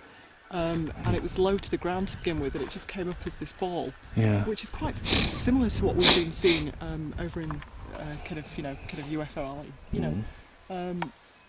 But it's so misty. I mean, it's died down since then, hasn't it? Yeah. Okay. There is a red light. So we can right focus. behind Yeah, that's what I was thinking. What is that? Is that connected? Is that it. the That same? was on the left of the It's David tree. very looking like- shouty. Oh, no, it could have been on. David? Could have been on the right. He's He's behind dropped us. off the scene. They've taken Yeah. David. He's gone into another dimension. They're picking us off one by one. Don't keep up with the party. So it snuck off. Here! Oh! Up ahead! We're invisible. You're not serious, are we, laddie? 5? Was that one for each of us? He's, then? Oh, one for one. They're going to dissect each Oh. and every one of You us. can take the big one. Now I can't see anything now. It's completely invisible to the naked eye. Sometimes, like I said, these things don't appear Watch with in the these vision. 6 of us, so we've still got the advantage. There's 5 now, we've got 5. Alright. Can you see anything with naked eye or not? No, It's not that nothing red at one. all. The red, Are they the above red the light li- over there. Is that something else? Or? David, We've are got a they- ready coloured one over there, right? A coloured one over there, and then we've got 3 over there. But Are they over the lights here? no, they're up to the left of the one's right by the tree. I'll show you. We'll have a look through this again. I'll put it on record again. There's one Okay, I'm just going to have to and then we've got like 3 or 4 here. and we'll have to delete a few of these old files because I'm running out of space on the film. Okay, There's light tracker on because I can't hear any noise, but I'm quite interested. there's an object over there. We've seen several objects since the last time I filmed. It's fading, so I can't film everything, unfortunately. But We might have been seeing the side lights of the front jet liner. is it? Oh, String. No, that might be a plane. Listen, your best signal is your noise or flight radar. we've got a flight tracker. We've got one here as well. There's one on the horizon over there. Yeah. That's more definite than that one, to be honest. Yeah. I think that's a plane. There is a airplane nearby. Oh, Right, but over here, There's what? Yeah, that's one that looks like a light that's hovering in the field. we've seen several objects from several different directions: white, green, and many other coloured lights just above the horizon. It's almost hard to tell where the horizon is and where they're on the ground, but some are definitely in the air.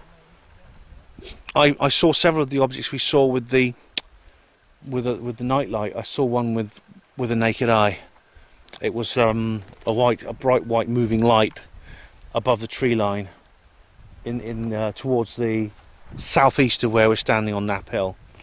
We have a flight tracker system, so we know where all the aircraft are, so we can tell. But you haven't mentioned the one in the corner of the field. Did you see that? yeah, there was one in this direction towards the sort of south to southwest. So that was like 4 or 5 times the size of those ones, wasn't it? Yeah, it was a huge, really big one. It sort of went. Did you see it say it went up on the air? You saw because it faded out, but you Faded recorded out, it going up. then it turned into a very smaller version and then flew off. Yeah, Yeah. It took a minute. Definitely, we've seen some strange things this evening. There's no doubt. What we did was we tried to meditate for a few minutes and visualise something, and it helped. It really did. It's almost like they know we're here. We're communicating with them.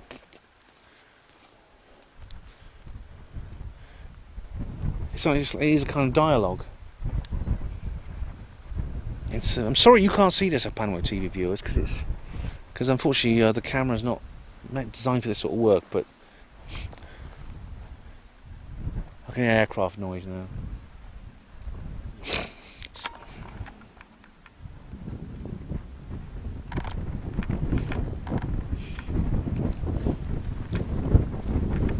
This has been the best Skywatch I've ever been on, I'll tell you. I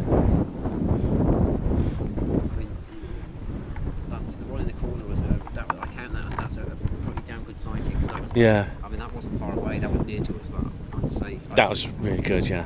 It's very bright. I mean, it was brighter than any star, and it just Did appeared. you get the feeling that was reacting to us? Because there was nothing else. Yes. That, you get the thing is, some of it's intuitive, so you sort of know that that's reacting to your presence, and that's the feeling that Definitely. we all got that off that.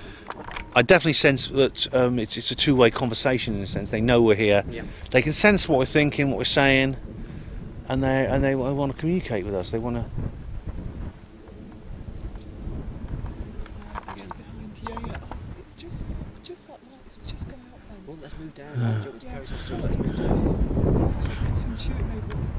I think at the moment it's so busy with them. I think we'll go anywhere. We'll see something. Yeah. How about these trees? I'm Where there's a bit of. I'm a bit spooked going there because I thought that was a big thing there. I think Okay, just well, let's go go. there. Can't we? They've gone to the Eastfield now because that's where a lot of stuff happens. Oh right, okay, let's go. Enjoy They're heading. Yeah. Colin and Dave and Gary. Colin and Mike and Gary have gone down. They've gone ahead of us a little bit because we're going to go back to the Eastfield area. Because this hill, the hills are kind of plateau. It's flat on top, and it has steep sides, and so you can do what you can't necessarily see all around you from wherever you are. So we're heading now back towards the western side of the hill, where you get a good view over Eastfield.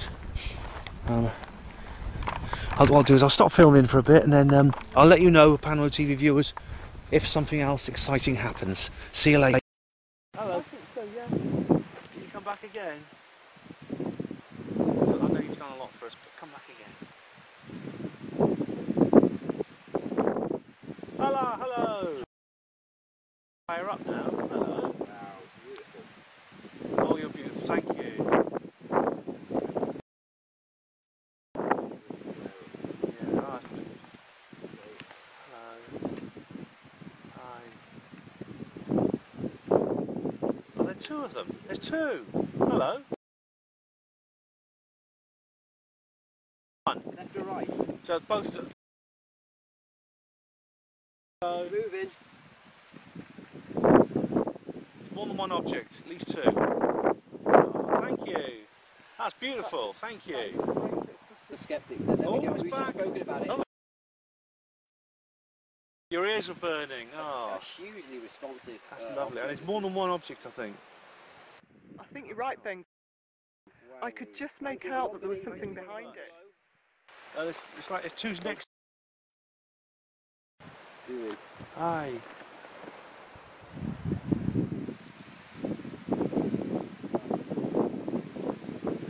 Thank you very much. Thank you. I mean, that was an amazing. Yeah, there's another object going beside it now. Is that? Yeah. Thank you. Thank you. We go. There's something there as well. Yep, and out.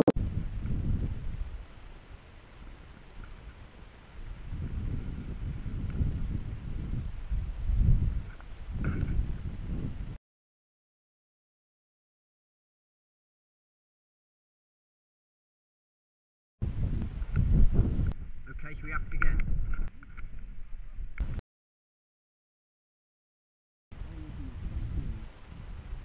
Yep, full.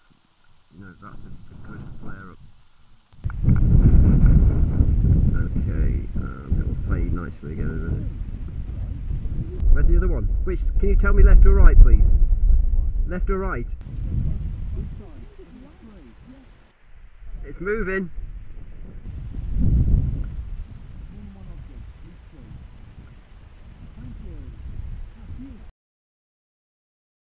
A hugely responsive object, this is.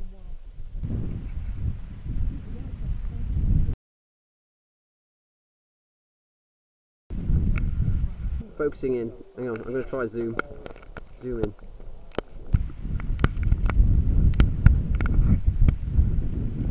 Back. I mean, that was an amazingly. Yeah, there's another object going beside it now.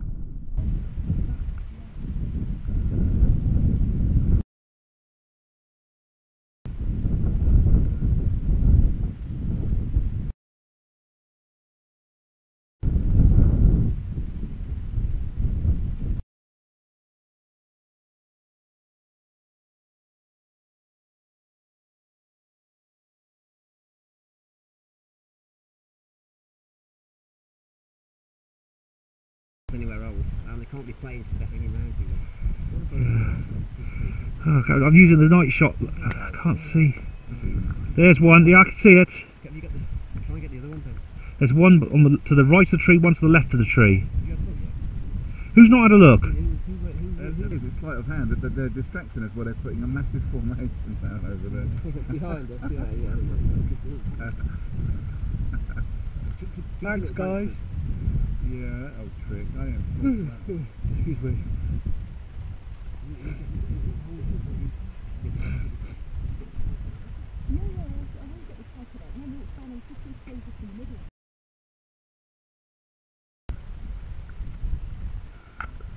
Focus. Focusing. Right, okay, and we have two there. Okay, hello. Welcome to Alton Barn. That's a very good welcome.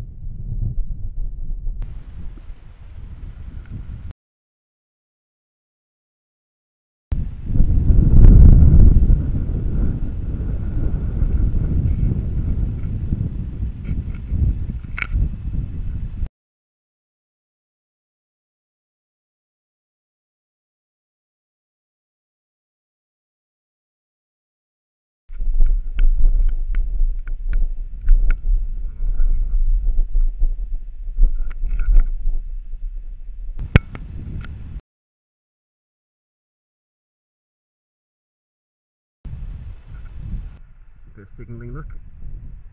Hello.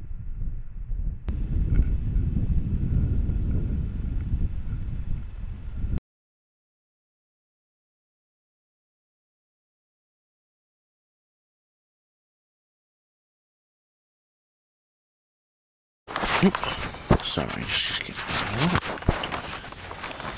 And welcome to my humble abode, everybody. Oh, now this is where I'm living at the moment, a little tent. As you can hear, it's raining outside. It's actually, there's a bit of, that's the rain, that's actually condensation, I think, not rain, because it's not as hard as it was earlier, but I slept like a log last night. Ugh. It's yeah, this tent is absolutely waterproof, doesn't let in a single drop. And I know because I think I've already explained how on 2008 I went to Ross Hemsworth's. Now That's Weird conference. I've got a written report of that actually. And it is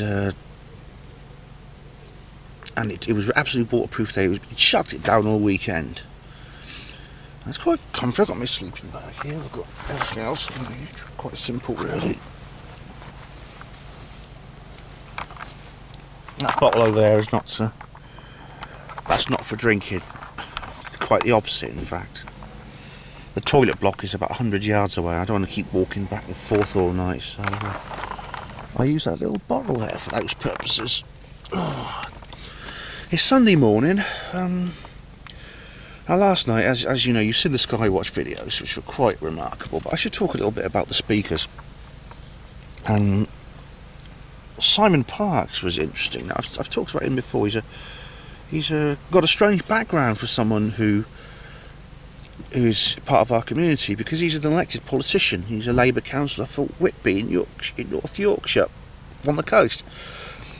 And on one level, you know, he's on the council website. He's on the council. You know, he seems an ordinary kind of guy.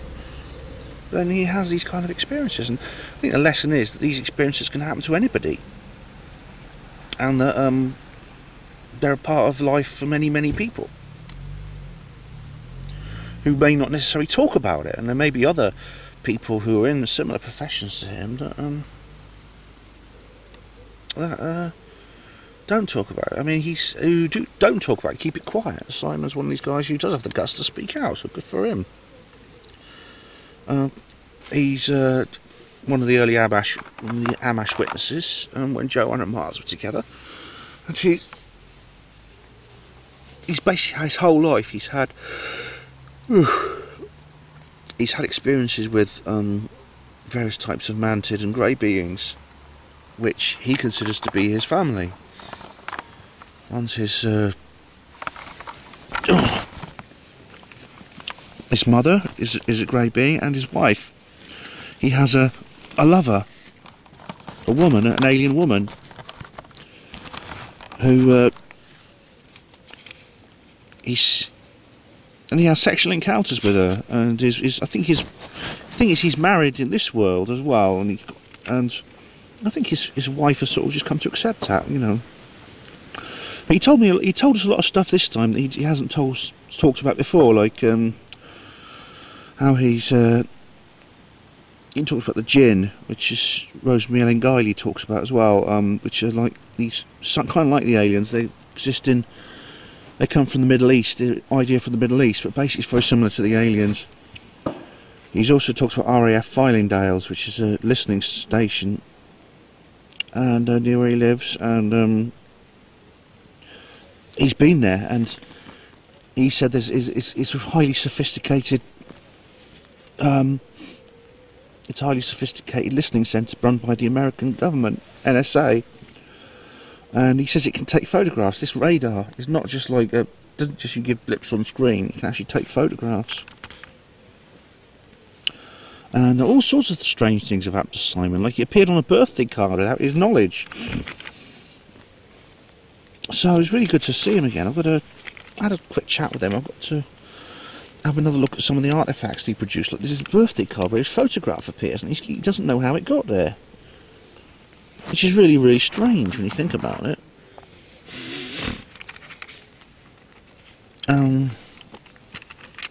He's also going to show me his Illuminati application form, which is should be worth seeing. Can you see me all right? I hope so. So I'm running out of battery a bit. Sarah Goodley, who of course was, you'll know if you listen to the radio show, I co-hosted her radio show, the Irate Women's Show on Critical Mass Radio.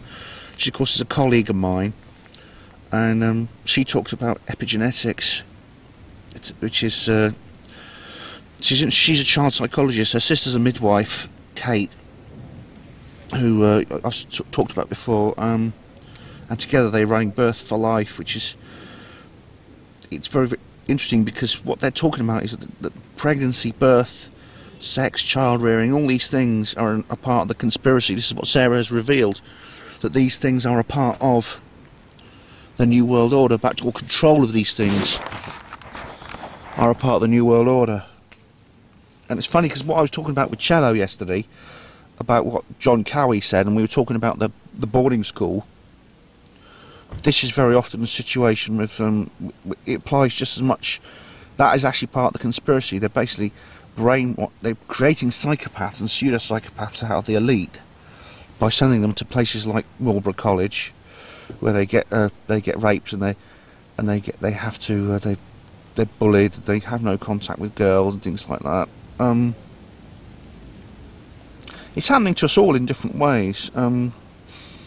But Sarah says it actually begins before you're conceived, because your gametes, your sex cells, for instance, the ova in a woman's ovaries, contain epigenetic memories of not only what your mother went through in her life, but what her mother went through. So your grandmother's life is actually directly related to you. There's epigenetic memories from your grandmother's life, and even before then. Same with your father and the sperm that he produces. And it's got a lot to do with experiences that men go through when they go through puberty, right? The kind of life they have has a lot. It relates an awful lot to epigenetic memories in the sperm, and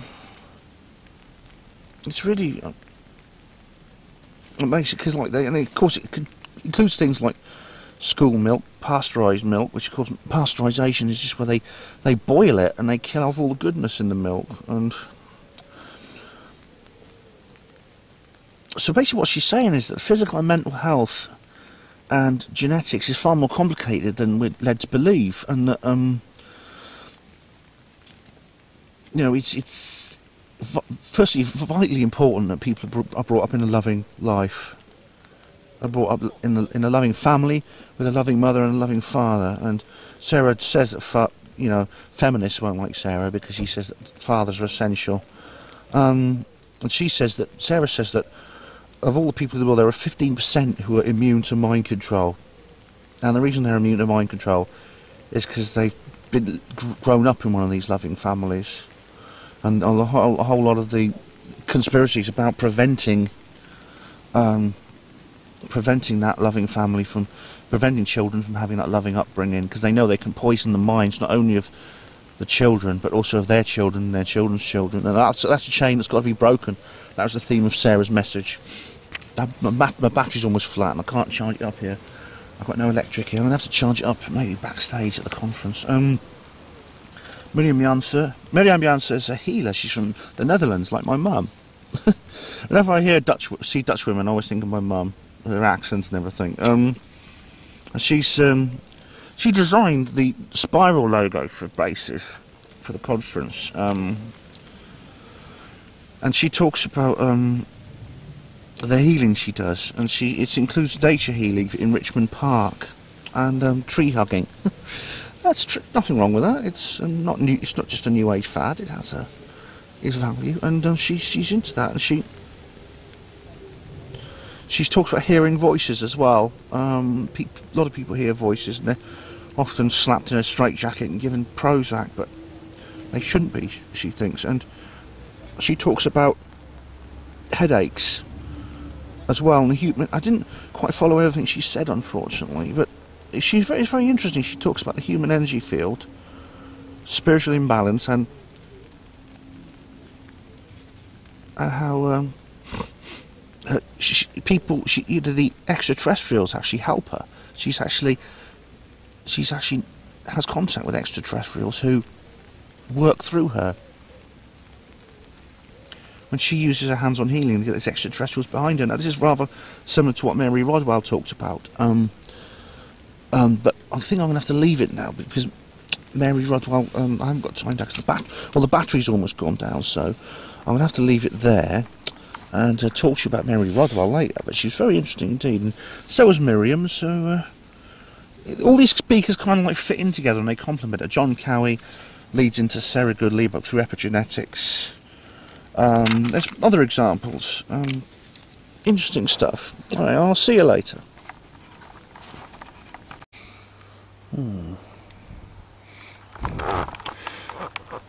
Well, hospital porters, pride and dignity.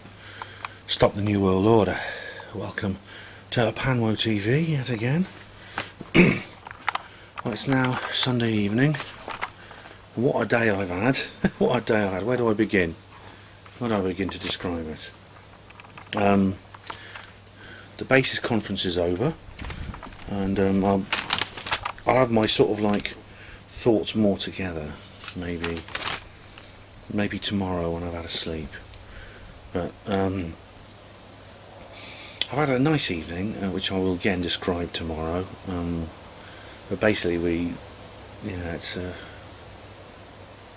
tricky to describe really. But maybe I should carry on talking about some of the speakers, because I haven't had a chance to talk about the speakers yet. Mary Rodwell, we're going back to Saturday evening now. This is why it's not always possible to film what I need to film. That's the gents' toilets, by the way. Now, Mary Rodwell is someone I've talked about before. She's a former nurse and midwife who is now a hypnotherapist and researcher into extraterrestrial contact, especially as it relates to children. And she's dealt with crop circles and orbs. I mean, I had a talk with her this morning about the sighting that I had with David Griffin and the others last night on Knapp Hill, which you've already seen. She knows Lloyd Pye and all the things he dealt with, and about the fact that children are coming out with all these amazing experiences, which I've spoken about before in other videos. But basically, children saying that they have contact with aliens, that the aliens are their real parents, and that they are spiritual beings and not humans, and they're having a human experience, and the parents are not their real parents, and their real parents are aliens. And that's quite distressing, I think, for maybe some parents to hear, the same way it must have been for Simon Parkes and his wife and his family to hear. But it's a fact, it happens. And And Mary has identified that the various species that these children encounter, and there's virtually a taxonomy now of aliens. There's 165 types of greys. There's the Nordics, there's the blue beings, there's this little child in Australia who sees Clowny, a creature he calls Clowny, which is, I've got a he's drawn a picture of it, the way kids draw pictures of things, and I've reproduced the picture on one of my articles, I believe. A little grey type creature with colours all around his head, like a halo. And kids often, like Tracy, well, she's not a kid, she's an adult now, but ever since she was a teenager she was producing these pictures of relating to ancient Egypt. And Mary has also discovered things relating to kymatics. This is something which relates to the discoveries of Hans Jenny, famous scientist, who discovered that sound can create shapes. You know, the sound waves themselves create actual images, and that if you use, for instance, if you have like a plate of metal and you scatter some sand grains on it and you run a violin bow over it, it'll create certain different notes, will create different shapes. And Brian Allen has researched this, and he's talked about Rosslyn Chapel, things like that. Yeah. I mean, Maria Wheatley was very interesting as well, because she's a dowser and she knows about ancient ley lines and the sites in all over Britain. And I've been on one of her courses actually. Maria Wheatley actually held a course a few years ago at the Rollright Stones in Oxfordshire, and I actually went on one of her courses. It was extremely interesting. I learned how to dowse for geospirals. It was really great. I didn't know who she was in those days, and she didn't recognise me. She must do a lot of these things. But interestingly, when the Nazis invaded Poland at the start of World War II, one of the things that they were after was this ancient site in Poland where there's lots and lots of stone circles. And apparently the Nazis knew all about ley lines, because they were into black magic. I mean, they used them for their own nefarious purposes. But they had a lot of this spiritual knowledge and a lot of technology as well, which is very, very interesting. It just goes to show that spirituality is not necessarily good. It can be used for bad as well. It just depends who's using it. Apparently the Druids knew this. I didn't know this, but Oxford University is the site of a Druid corps. Now, a Druid corps is basically an academy for Druids, a place where Druids, like a temple or a training centre for Druids. And I'd be really interesting to find out where that is. Maybe it's that place at Blackhall Road I showed you, where that ancient stone circle was. I don't know. But she talked about how what's interesting, Silbury Hill is very interesting, because Silbury Hill, this ancient monument, which is a bit like that Merlin's Mound we showed you, except it's much bigger and much older. It has layers built into it. It's not just a pile of earth. If it had been a pile of earth, it would never have survived for as long as it has. It's almost like the pyramids of Egypt. It's built with structure. It has layers of inorganic material and then organic material, and according to Maria, that makes it an orgone generator, which orgone, and Wilhelm Reich, who discovered it, means that it's a particular kind of energy that's released in certain circumstances. Now, what's interesting is the land where a lot of these, as Maria explained, the land where a lot of these ancient monuments are is Ministry of Defence land. I didn't know this. But Stonehenge is on Ministry of Defence land, and it's sealed off, so you can't see a particular plaque on it. There's a plaque on Stonehenge which has ancient writing on it. And a lot of ancient monuments are laid out according to planetary alignments, like Belus Nap. And there was sort of astrological activity at these sites over the years between the ancient world. It turns out that when there were particular planetary alignments throughout the ancient world, the people used to actually redesign the temples and rebuild them. Now, another thing that Maria talked about was special water from deep within the earth, H3O2 she called it. That's 3 atoms of hydrogen and 2 of oxygen, which is not the same as the water we know, which is just hydrogen atom with 2 oxygen atoms, but two hydrogen atoms. But it's very, very interesting because there was a news article just a short while ago that explained how geologists had found water within the Earth, and there was 10 times as much down there as there is in all the oceans. And apparently the Rothschilds and the people in the New World Order have very, very deep wells, and they go down very, very deep to tap this ancient special water which they then drink. So the rest of us don't drink it, we just drink normal H2O. You know, 2 hydrogen, oxygen with 2 hydrogen atoms, or 2 hydrogen and 1 oxygen atom. Whereas this is different, this is 3 hydrogen atoms and 2 oxygen atoms. Could that be why they're fracking, I wonder? To try and, maybe if they drill deep enough, they think they'll get to these ancient water supplies. Interestingly, the Pentagon in Washington was shaped like an ancient Indian site in America, and someone worked that out apparently. And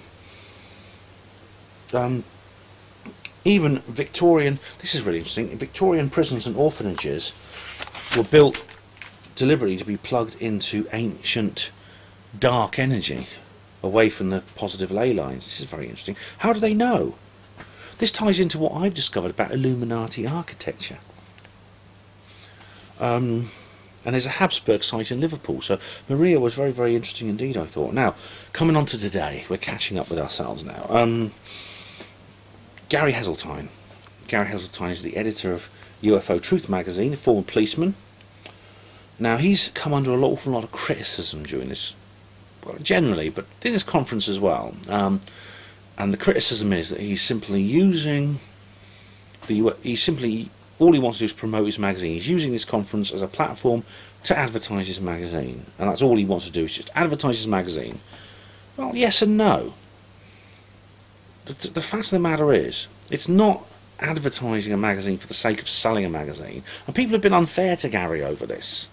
All right, Gary has designed a magazine not for itself.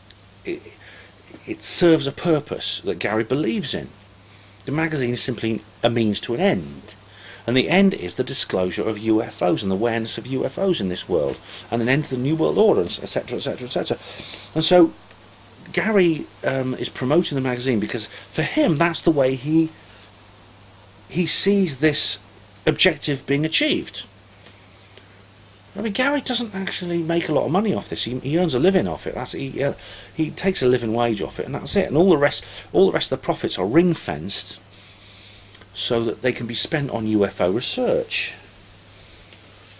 For instance, maybe taking out a full page ad in the Times, which of course the Times will refuse to do. And then we've got to say, well, why are you refusing to do it? And they'll say, you know, we don't. We can't tell you why we're refusing to do it. And etc. Things like that, you know. So Gary actually is committed to the exposure of UFOs. All right, he's committed to it, and the magazine is the way this can be achieved. This is why I'm writing for UFO Truth. I wouldn't write for UFO Truth if I thought it was just a business venture on Gary's part. I'm writing for it because I've read it, and I know that's what it's all about. Because there were UFO magazines in the beginning. Because like Graham Birdsall, who passed away in 2003. He had a magazine called UFO magazine, and then 6 months after he died, it ended because basically he was doing most of the work. But there were when it ended, there were 11,000 readers in 44 countries, and they were left with nothing. And Gary thinks that put ufology back a decade. So Gary has set up a magazine like UFO Monthly. When he was a policeman, he was restricted. So he tried to maybe capture that market that Graham Birdsall's magazine had abandoned through the untimely and tragic demise of Graham Birdsall. There was UFO Data magazine. I read a couple of them. They were all right. UFO Matrix magazine, which was brought out by Philip Mantle, and was it Malcolm Robinson who co-edited it with him? I don't know. But that was a good magazine. I subscribed. I bought a 2-year subscription to that, but sadly it folded after a few issues, which is a great shame. And Gary's been recruiting writers within the community of UFOs, exopolitics and things like that, including me. And he's brought out this new magazine, UFO Truth. And he says that the key technological advance was the emergence of tablets and iPhones, like smartphones, because then you don't have to print a magazine anymore. Although I personally like the good old-fashioned printed magazine myself. I always ordered a printed version of Nexus, and I like the good old paper in your hand stuff. But the thing is, if the problem is to produce a magazine like that, it's so expensive. Gary would have to mortgage his house. He can't afford to do it. So it's an e-zine only on this tablet and smartphones, which is better than the old days, the old e-books, which you had to scroll down with. So it's most people prefer reading like that nowadays, I think. So he wants to make a difference, but and he says that a lot of people believe in ETs, and they do. I mean, opinion polls show that, I think, opinion poll in the United States certainly showed that 47% of people believe in UFOs, and over 30% of those people believe the government are lying about it. So obviously that people like us, who actually speak out, take action, and are kind of out of the closet, shall we say, are kind of we're a very, very small tip of a very, very big iceberg. So those other people need to be encouraged to speak out. Come out of the closet, tell your friends, go to a support group. Hello everyone, my name's Ben and I believe in UFOs. That kind of thing, Unfortunately, it ties in with free energy as well. Now, unfortunately, the suppression of free energy has been fantastically effective, because the cover-up is almost complete. The whole subject is treated with ridicule. There's a climate of fear of being ridiculed, fear of being called a nutter. The ridicule, of course, it comes in. I mean, don't get me started on the various UFO documentaries that have been come out lately, which are so bad. They're too bad to have been made like that by accident, basically. So yeah, they're just appallingly bad, and they're obviously propaganda. You can't make a program that bad by accident. Subliminal perceptions, things like that. It's all. And also, that Gary believes that ufology itself is fundamentally flawed. There's a lack of cooperation. There's lots of factions.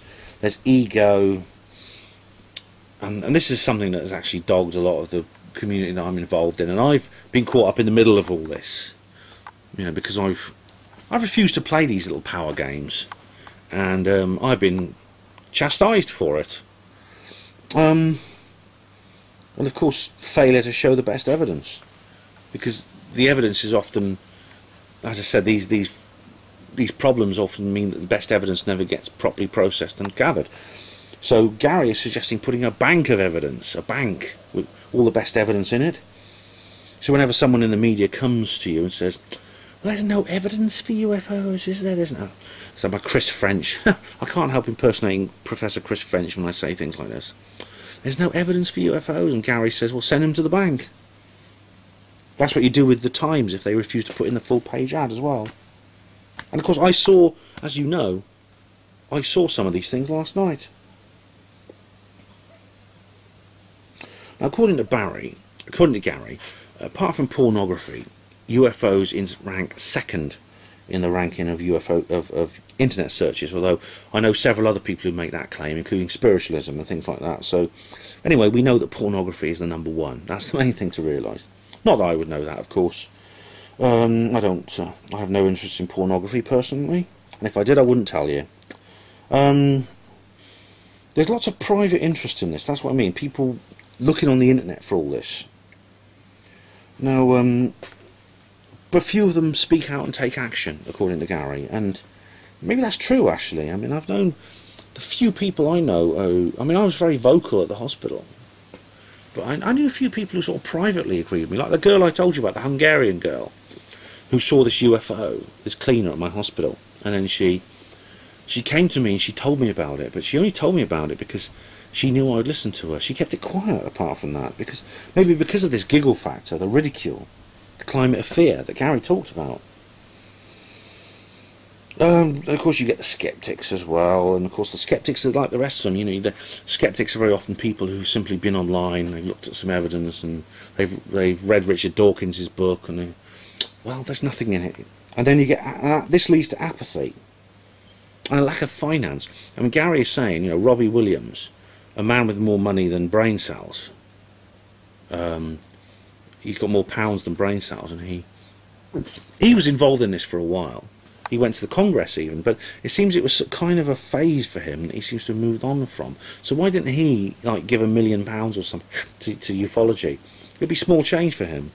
Now, there are others who are a bit more committed. I mean, there's people like Bob Bigelow, founder of NICAP.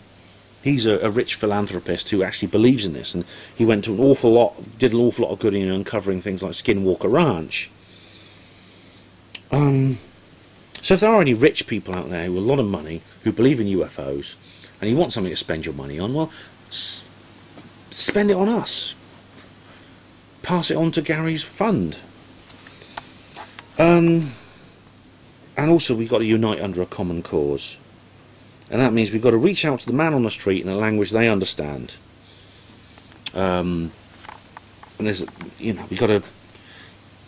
Talking about, I mean, Gary advises against talking about black goo, light beings and things like that. I mean, I personally think, yes, you have to communicate the subject in a language people understand, but you have to communicate it honestly. And if there is some honest controversy in research, and there's some honest issues and aspects of the research, then I think it's fair enough having it presented in a magazine. So I'm very, very keen to find out what happens when we issue this advertisement to the Times newspaper and they refuse to print it. How will they wriggle out of it? That's the question. Because is our money not as good as the other full-page ads they published? If not, then it's pretty obvious someone will have told them not to publish it. So it's interesting, isn't it? But I mean, what Gary's talking about here basically is a grassroots replacement of the mainstream media, which I very much advocate. I've told you before, Miles is making a mistake if he thinks he can somehow use the mainstream media to further his cause. He can't. The mainstream media is our enemy. And he's making a mistake if he's going to get involved with Plum Pictures. So, but Gary's, I think we've got to, like you say, present make our own media. And sooner or later we'll hit the critical mass. Kathy Morgan is back. I was delighted to see Kathy again. I've not seen her for ages, and she's such a lovely, sweet lady. And she was talking about a lot of interesting stuff to do with transhumanism. This is the idea that something artificial and synthetic can replace biological human life. And there's a lot of... this is dressed up in a lot of very fancy wrapping paper. They say... There's a guy called Ray Kurzweil who's very vocal about this. And he smiles and he sits in a very, very well-lit studio, very professionally done videos, very charismatic man saying how support transhumanism and you can live forever. Your memory can be so good we'll never forget anything. Your brain can be 100 times faster than it is now. And everyone thinks, yeah, wonderful, without thinking, well, is there a doubt? Is there a catch?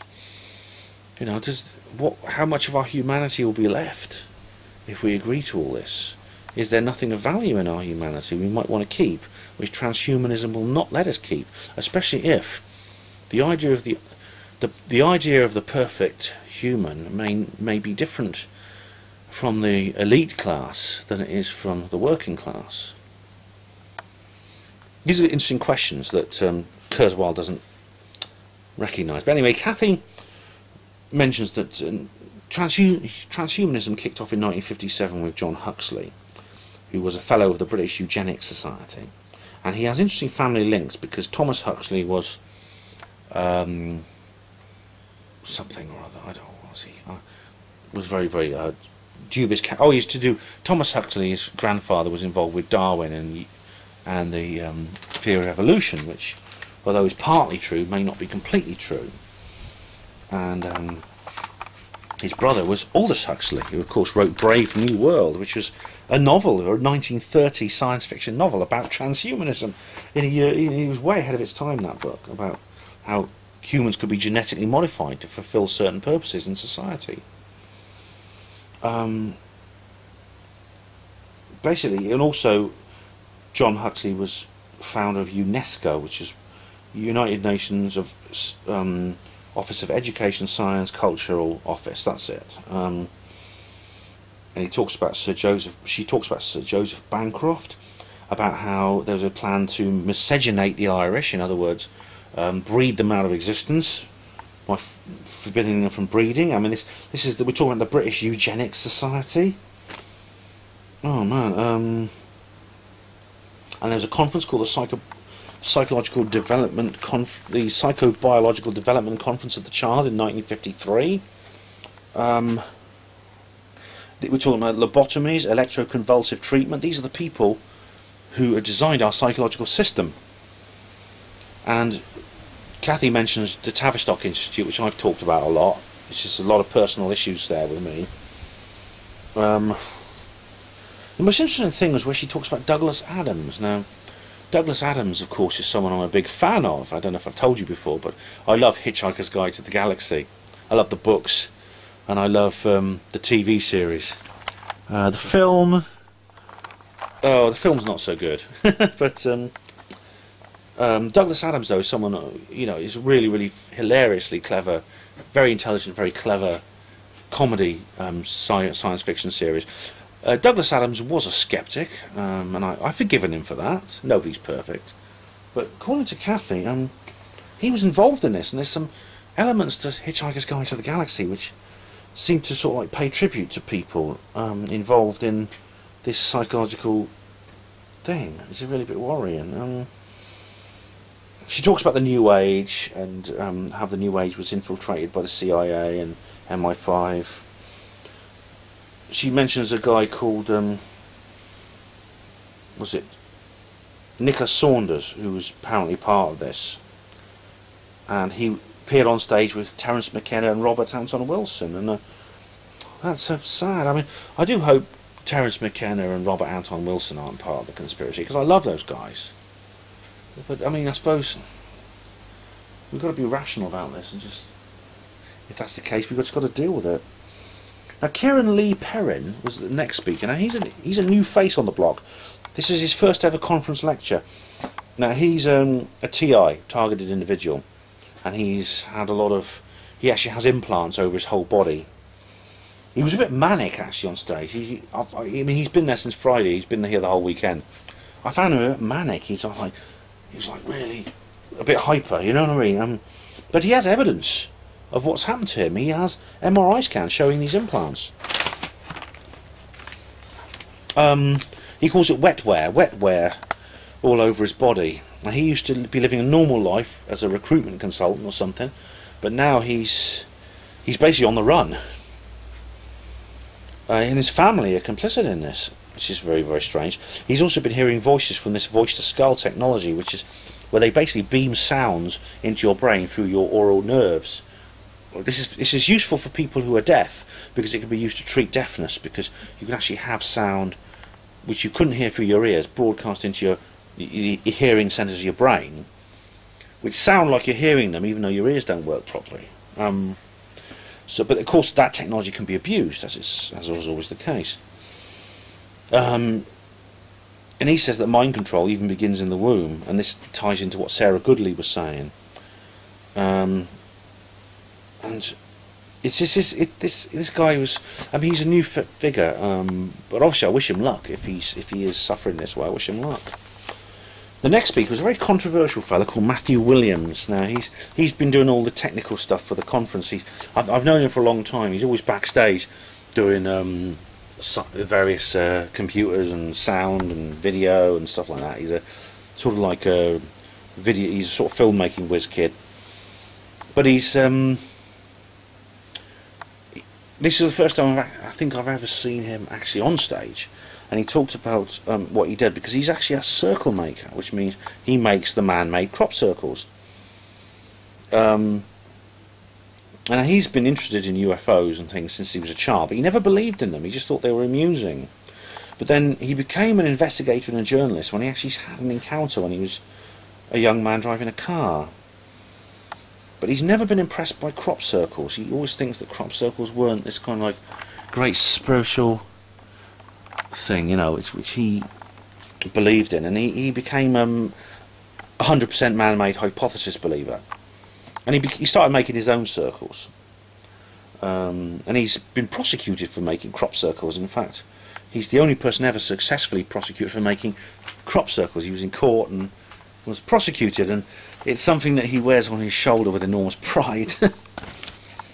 Let's see, he doesn't get on with the other crop circle people. In fact, he's sort of on the bridge being shot at by both sides in a way, because those who reject people who are very keen on the spiritual angle of crop circles don't like him, and the skeptics don't like him because he says that crop circles are still a spiritual thing, because the spirits are always there. He finds that there's time alteration, strange figures, black figures, balls of light and things like that, and motherships and things when he's making these crop circles. So as far as he's concerned, it is a spiritual thing. The crop circles do have magic about them, but it comes through man-made action. Now, I don't quite agree with him on that. I think there are still some crop circles that are not made by man. Big subject, but I think I mean, no one can doubt the majority are made by people with planks. Even the most complicated ones are. There are some that are not, but they tend to be the more organic, curving type, rather than the square, very abrupt things. Anyway, David Griffin, who we met last night, he was talking about the black goo. Now, according to him, it's a complicated business, but the black goo or nano oil was specifically behind the cause for the Falklands War. It wasn't just about kicking the Argentines off the Falkland Islands. And I always wondered this when I was a kid. I used to think, well, why do they care so much? Britain and Argentina, why do they care so much over these little islands which just have nothing on them? Why did Argentina invade those islands and occupy them? What was the point? And why did Britain expend so much effort getting them off them? Not for a few sheep and a turnip farm, surely. But according to David Griffin, it's to do with this black goo, because there is this nano oil there, and it's extraterrestrial. And this is interesting stuff. I mean, I've talked about this stuff. I've talked about this sort of thing before, and if you're a regular viewer, I don't have to go through all that again. But basically, that's David has been doing researching that, but also he's been having experiences. David's been a bit of a recluse lately. He's been sort of like off the circuit, really, doing the skywatching, getting more and more experience, and I'm very glad he invited us along. I really am. The last speaker was Kerry Cassidy, who of course we met on Friday, because she's a very well-known researcher, someone I admire enormously for what she's done.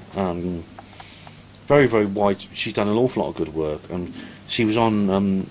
I was on a radio show. She was on CMR. She's really great. I'm glad she was. And she was talking about what she did with Project Camelot, about how she goes around looking for whistleblowers, and she says that there's a lot of surveillance, there's a lot of effort to try and stop her, but basically she is trying to stop get these whistleblowers and get them to speak out.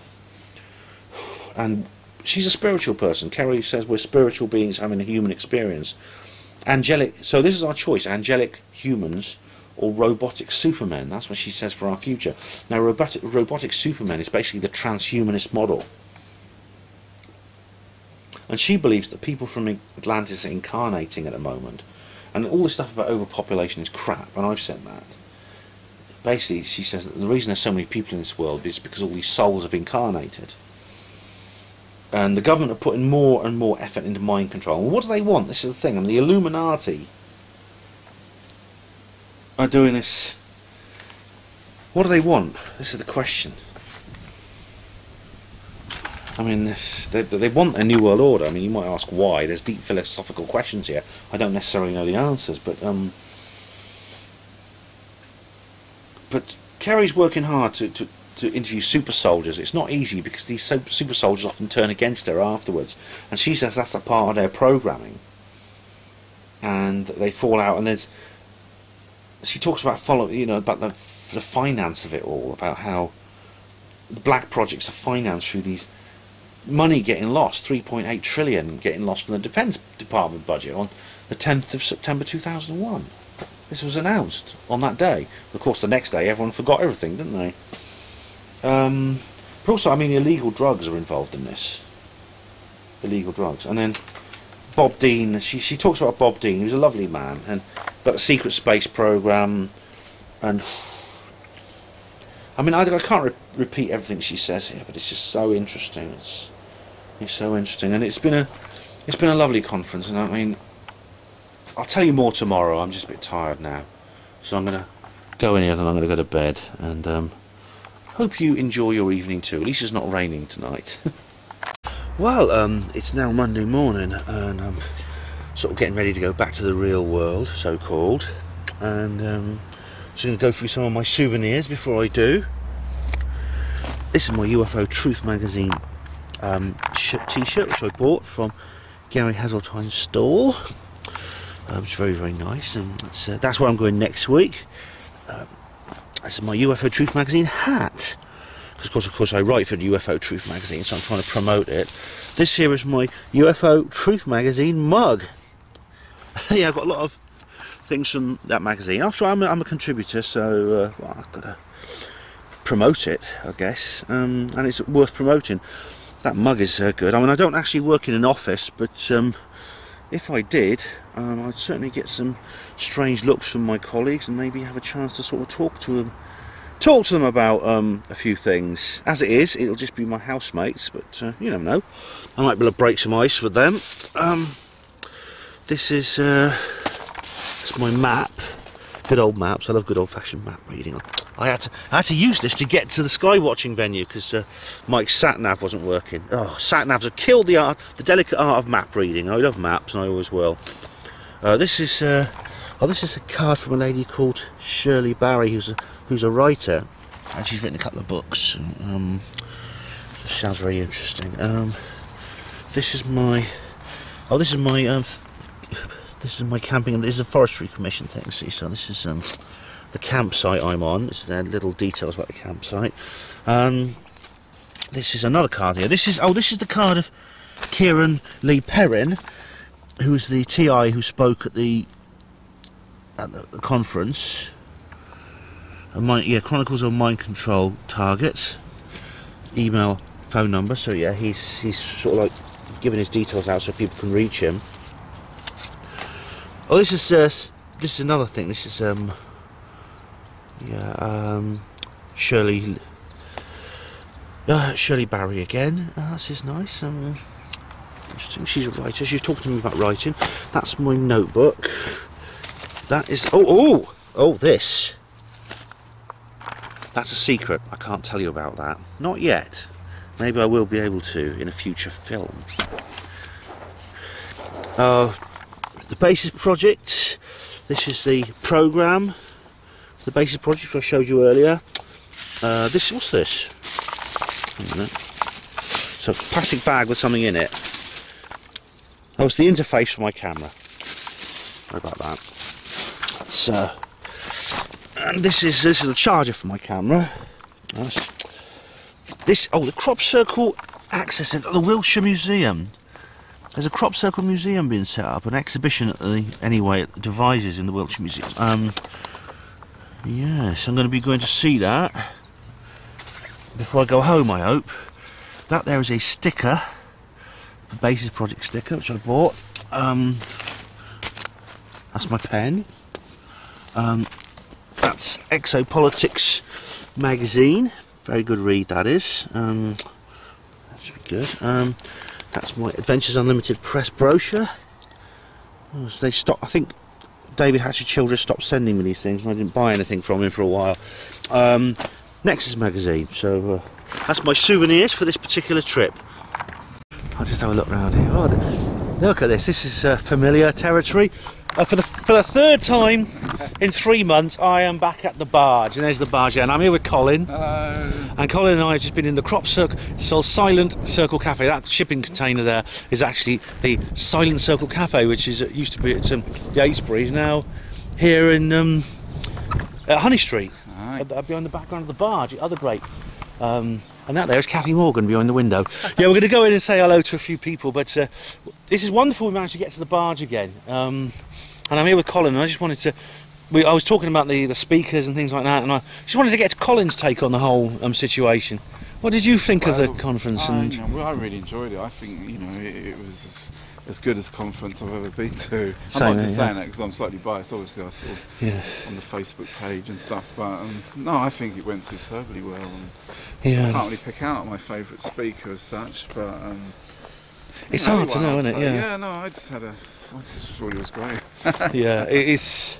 It's hard to pick a favourite. Like I said, I don't like to pick favourites. It was just Kerry was very good, and Simon. I'd say maybe those two actually, because they're the ones who seem to be the most deepest people in subjects I'm interested in, and mainly the ET UFO stuff. And David did a good job, Griffin, on the whole.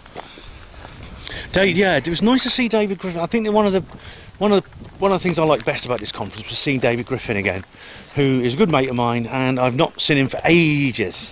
Yeah. And he's just so. Here we are. Look, here's the barge. And obviously we got results on the Skywatch, didn't we? Yeah, that's another. I went up there with him thinking, are we going to see anything?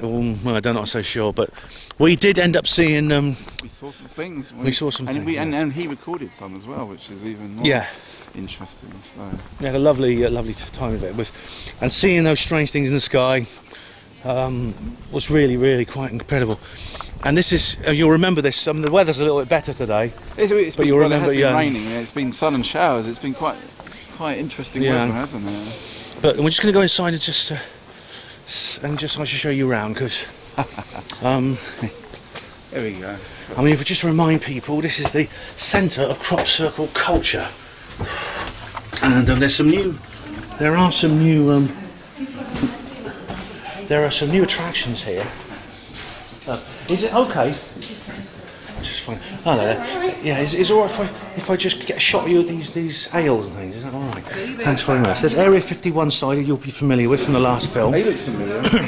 Yeah, there's a strange alien at the end of the bar there. Roswell, undeniably great beer. And, hello, Miles. Yeah. Strange aliens here. This is a first international conference. That's my photo. And there's Ben Elwin, who? Emlyn beautiful Jones. blonde.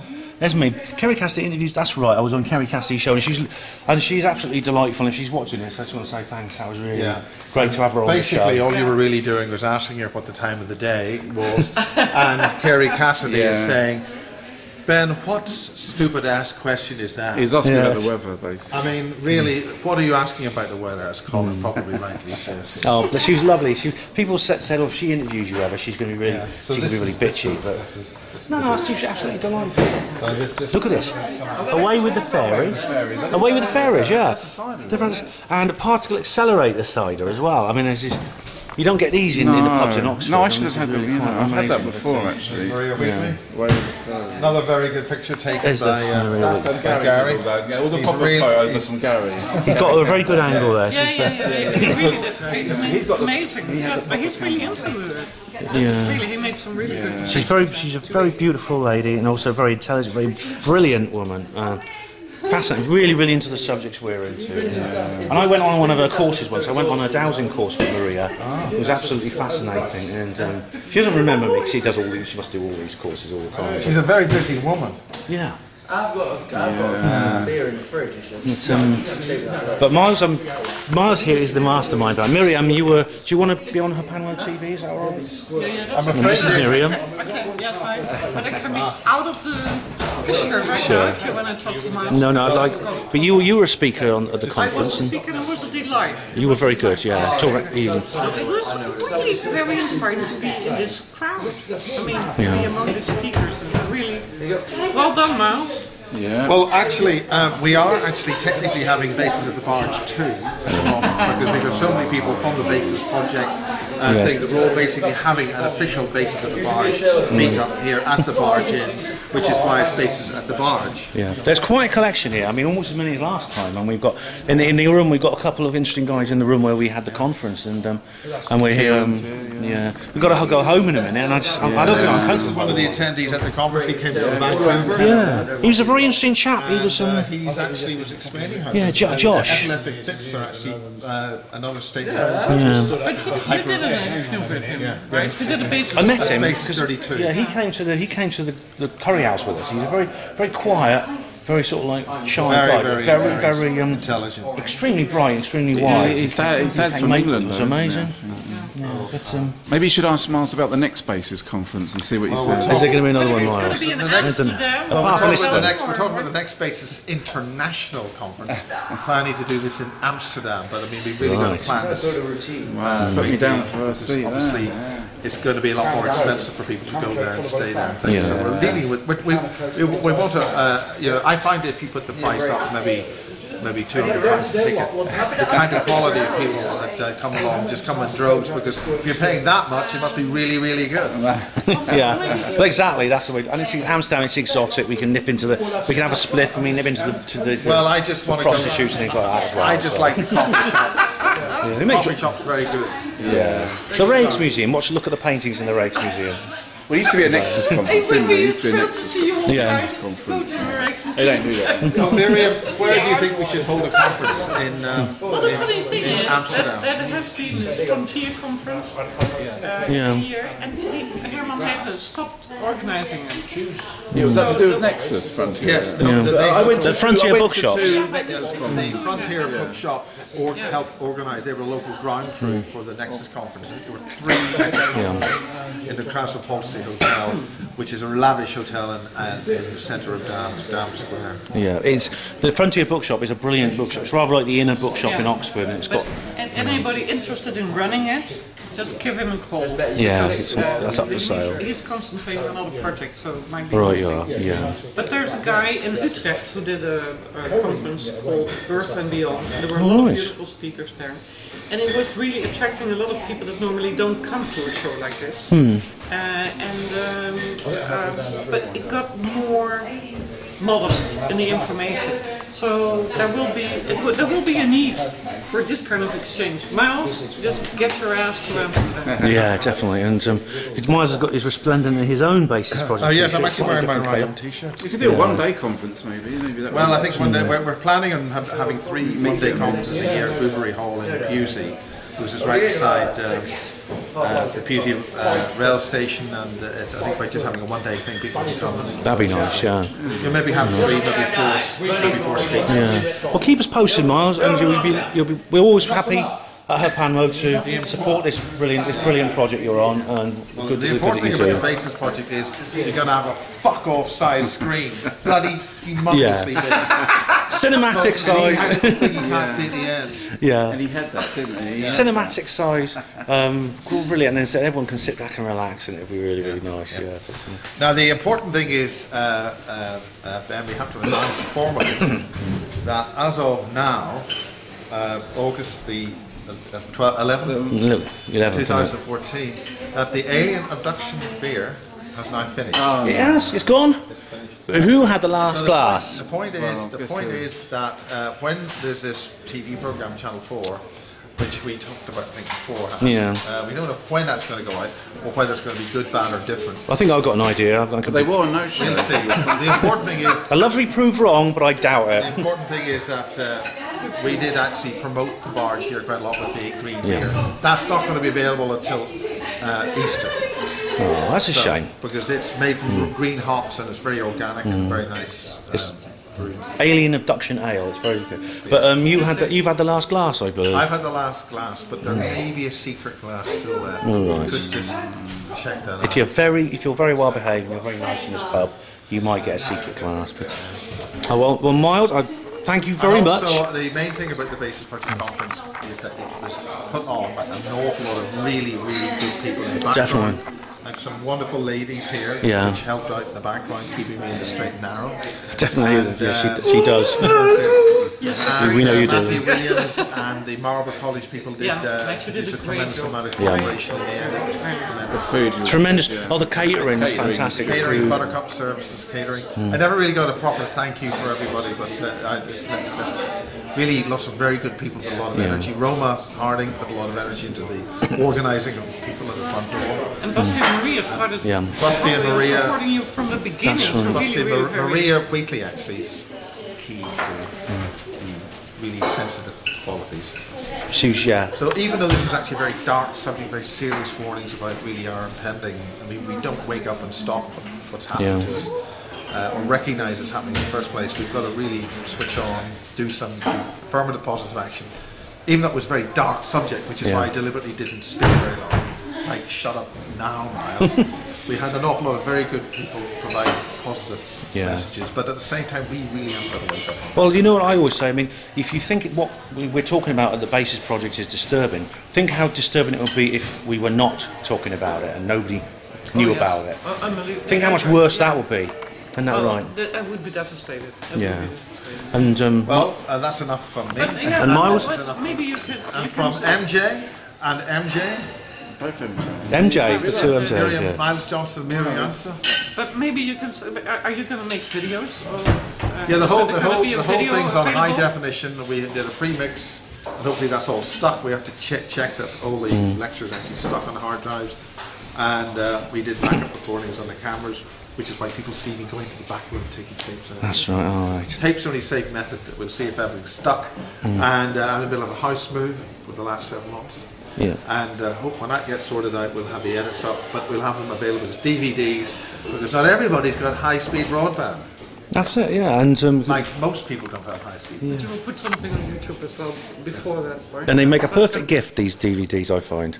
Oh, that's really good. And of course, you'll see all of us, including me. We had a brilliant radio. We did radio broadcasts as well there, which was really good. And first 2 days were radio.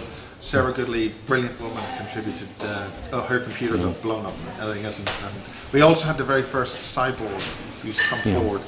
Obviously, Marie Kayali has come forward with that. Now she's suffering very gross, serious abuse on the hands of these bastards who target people. And there was a lot of information about that from many different sources, including Kerry Cassidy, who did some brilliant show on her main presentation about how these implants are. They really go for you and really target you. If you step out of line, Marie Kayali stood up, said really positive things about what was happening, and shortly after we did those recordings, she was very heavily targeted, and I'm the focus of that. Yeah, I know. Which is, I'm trying to keep a hand out to pull her back. Yeah, it's good for you to do that, mate, because it's not easy, I know. It's very difficult for everybody, and the main thing is the witnesses and the people who are being abused, the victims, always focus on them. And this is why, no matter who the personality is, it's something terrible's been done to people. We've got to stop this, and things are happening to them. They're in terrible pain and suffering when these bastards start tweaking whatever it is that's put into people. So we've got to focus on this and make sure we've got to realise this is happening to all of us. Yes, and that's what Kathy Morgan was talking about. That it's been going on for such a long time, and I mean, rather than stopping it, it's also how do you deal with it, and that's where the conference is about. A lot of people handed out tools to work with it, and that's very important. That's the subtitle of the conference: Humanity's Changing. Yes, absolutely. You just have to get to know the tools a bit better. Yeah, definitely. That works. We have to recognise we're under attack here. We are at war. We're now in our survival. This is the last generations that we have as humans left to attack, stop this. And also confirm that a lot of people who are under attack are changing and having another story getting out there as well. Yeah. So it has been a very positive conference. Definitely, it really has. So we're really... From what I've heard so far, Mars, everyone is saying that this is one of the best, or if not the best conference they've ever been to. So you've really thank you very much, Ben. Absolutely. Thank you very much. You've done us proud, mate. The main thing is... Well done, thank you. People put this on. Right, I facilitated. I mean, that's why I just want to step back. The people, the witnesses, Kathy Morgan, Kieran, their actual experiences, and they stood up and gave their message, their research, this kind of thing. And David Griffin exposing so much stuff. Scientist and electronic engineer John Gowie, whole insight as to how these things work, pyramids and all sorts of things like that. I'm not going to go through the whole series, but the important thing is there's a whole swathe of information there. Look at it, understand it, move forward. We've got to do this fast. Yeah, absolutely right. Well, thank you very much, both of you, and Colin too. And from the bases at the Barge here, they're from the bar where we had the base of the Barge, which is the Barge Inn, with its lovely murals on the ceilings, which I showed you in the first film. And it's very strangely titled Ales. Thank you very much. See you later. Right, well, I'm back from the Basis Project conference now. Oh, blimey, it's Tuesday morning. It's been a bit strange actually, because I've had the post-pro blues I get. I've had a bit with this. It has been undoubtedly a roaring success. There's no doubt about it. It couldn't have been better, I don't think. Actually, it's fantastic, and I'm sort of kind of missing it really. Which of course is odd, because I'm only away for a weekend, and of course it can't go on forever. But it's funny how when you get these really good conferences, you often feel like, oh, I don't want it to end. It's like it's so lovely being there and seeing everyone, and I'm kind of a bit. When I got home yesterday, I was kind of like I had to sort of just no energy. It's really weird, because I'm just sort of all you're doing is sitting there listening to people most of the time, apart from that Skywatch, which was amazing. But I got home and I had to kind of mong, as my daughter would say. It's what young people these days call just mong. To mong is, I gather, sort of sitting in a half lying, half upright position, and sort of laying your head back and being really tired. That's what it means if you are monging. So yesterday I did a lot of monging. I monged through the evening, and well, I've got to do my show later. Annoying me. God, there's a lot going on, isn't there? So I was just sort of like ooh. I think Miles said it all really. I mean, it's the stuff that's going on in this world is just unbelievable. It's so horrific. I mean, I don't want to sort of like even think about it sometimes, but it's true. I mean, I've been through that stage where I think, is it true or isn't it true? And I've been through that, and I've questioned that, and it is. I mean, these witnesses, the Basis Project witnesses, some of them are close friends of mine, and I've looked into what they do, and I've looked into all their stuff, and it's... So, I mean, I suppose, in that case, I think what we're doing, I mean, there's no guarantees for the future. No guarantees at all. All we can do is do our best right now, and hope for the best. And Miles says, you know, this is really, we're up against it now.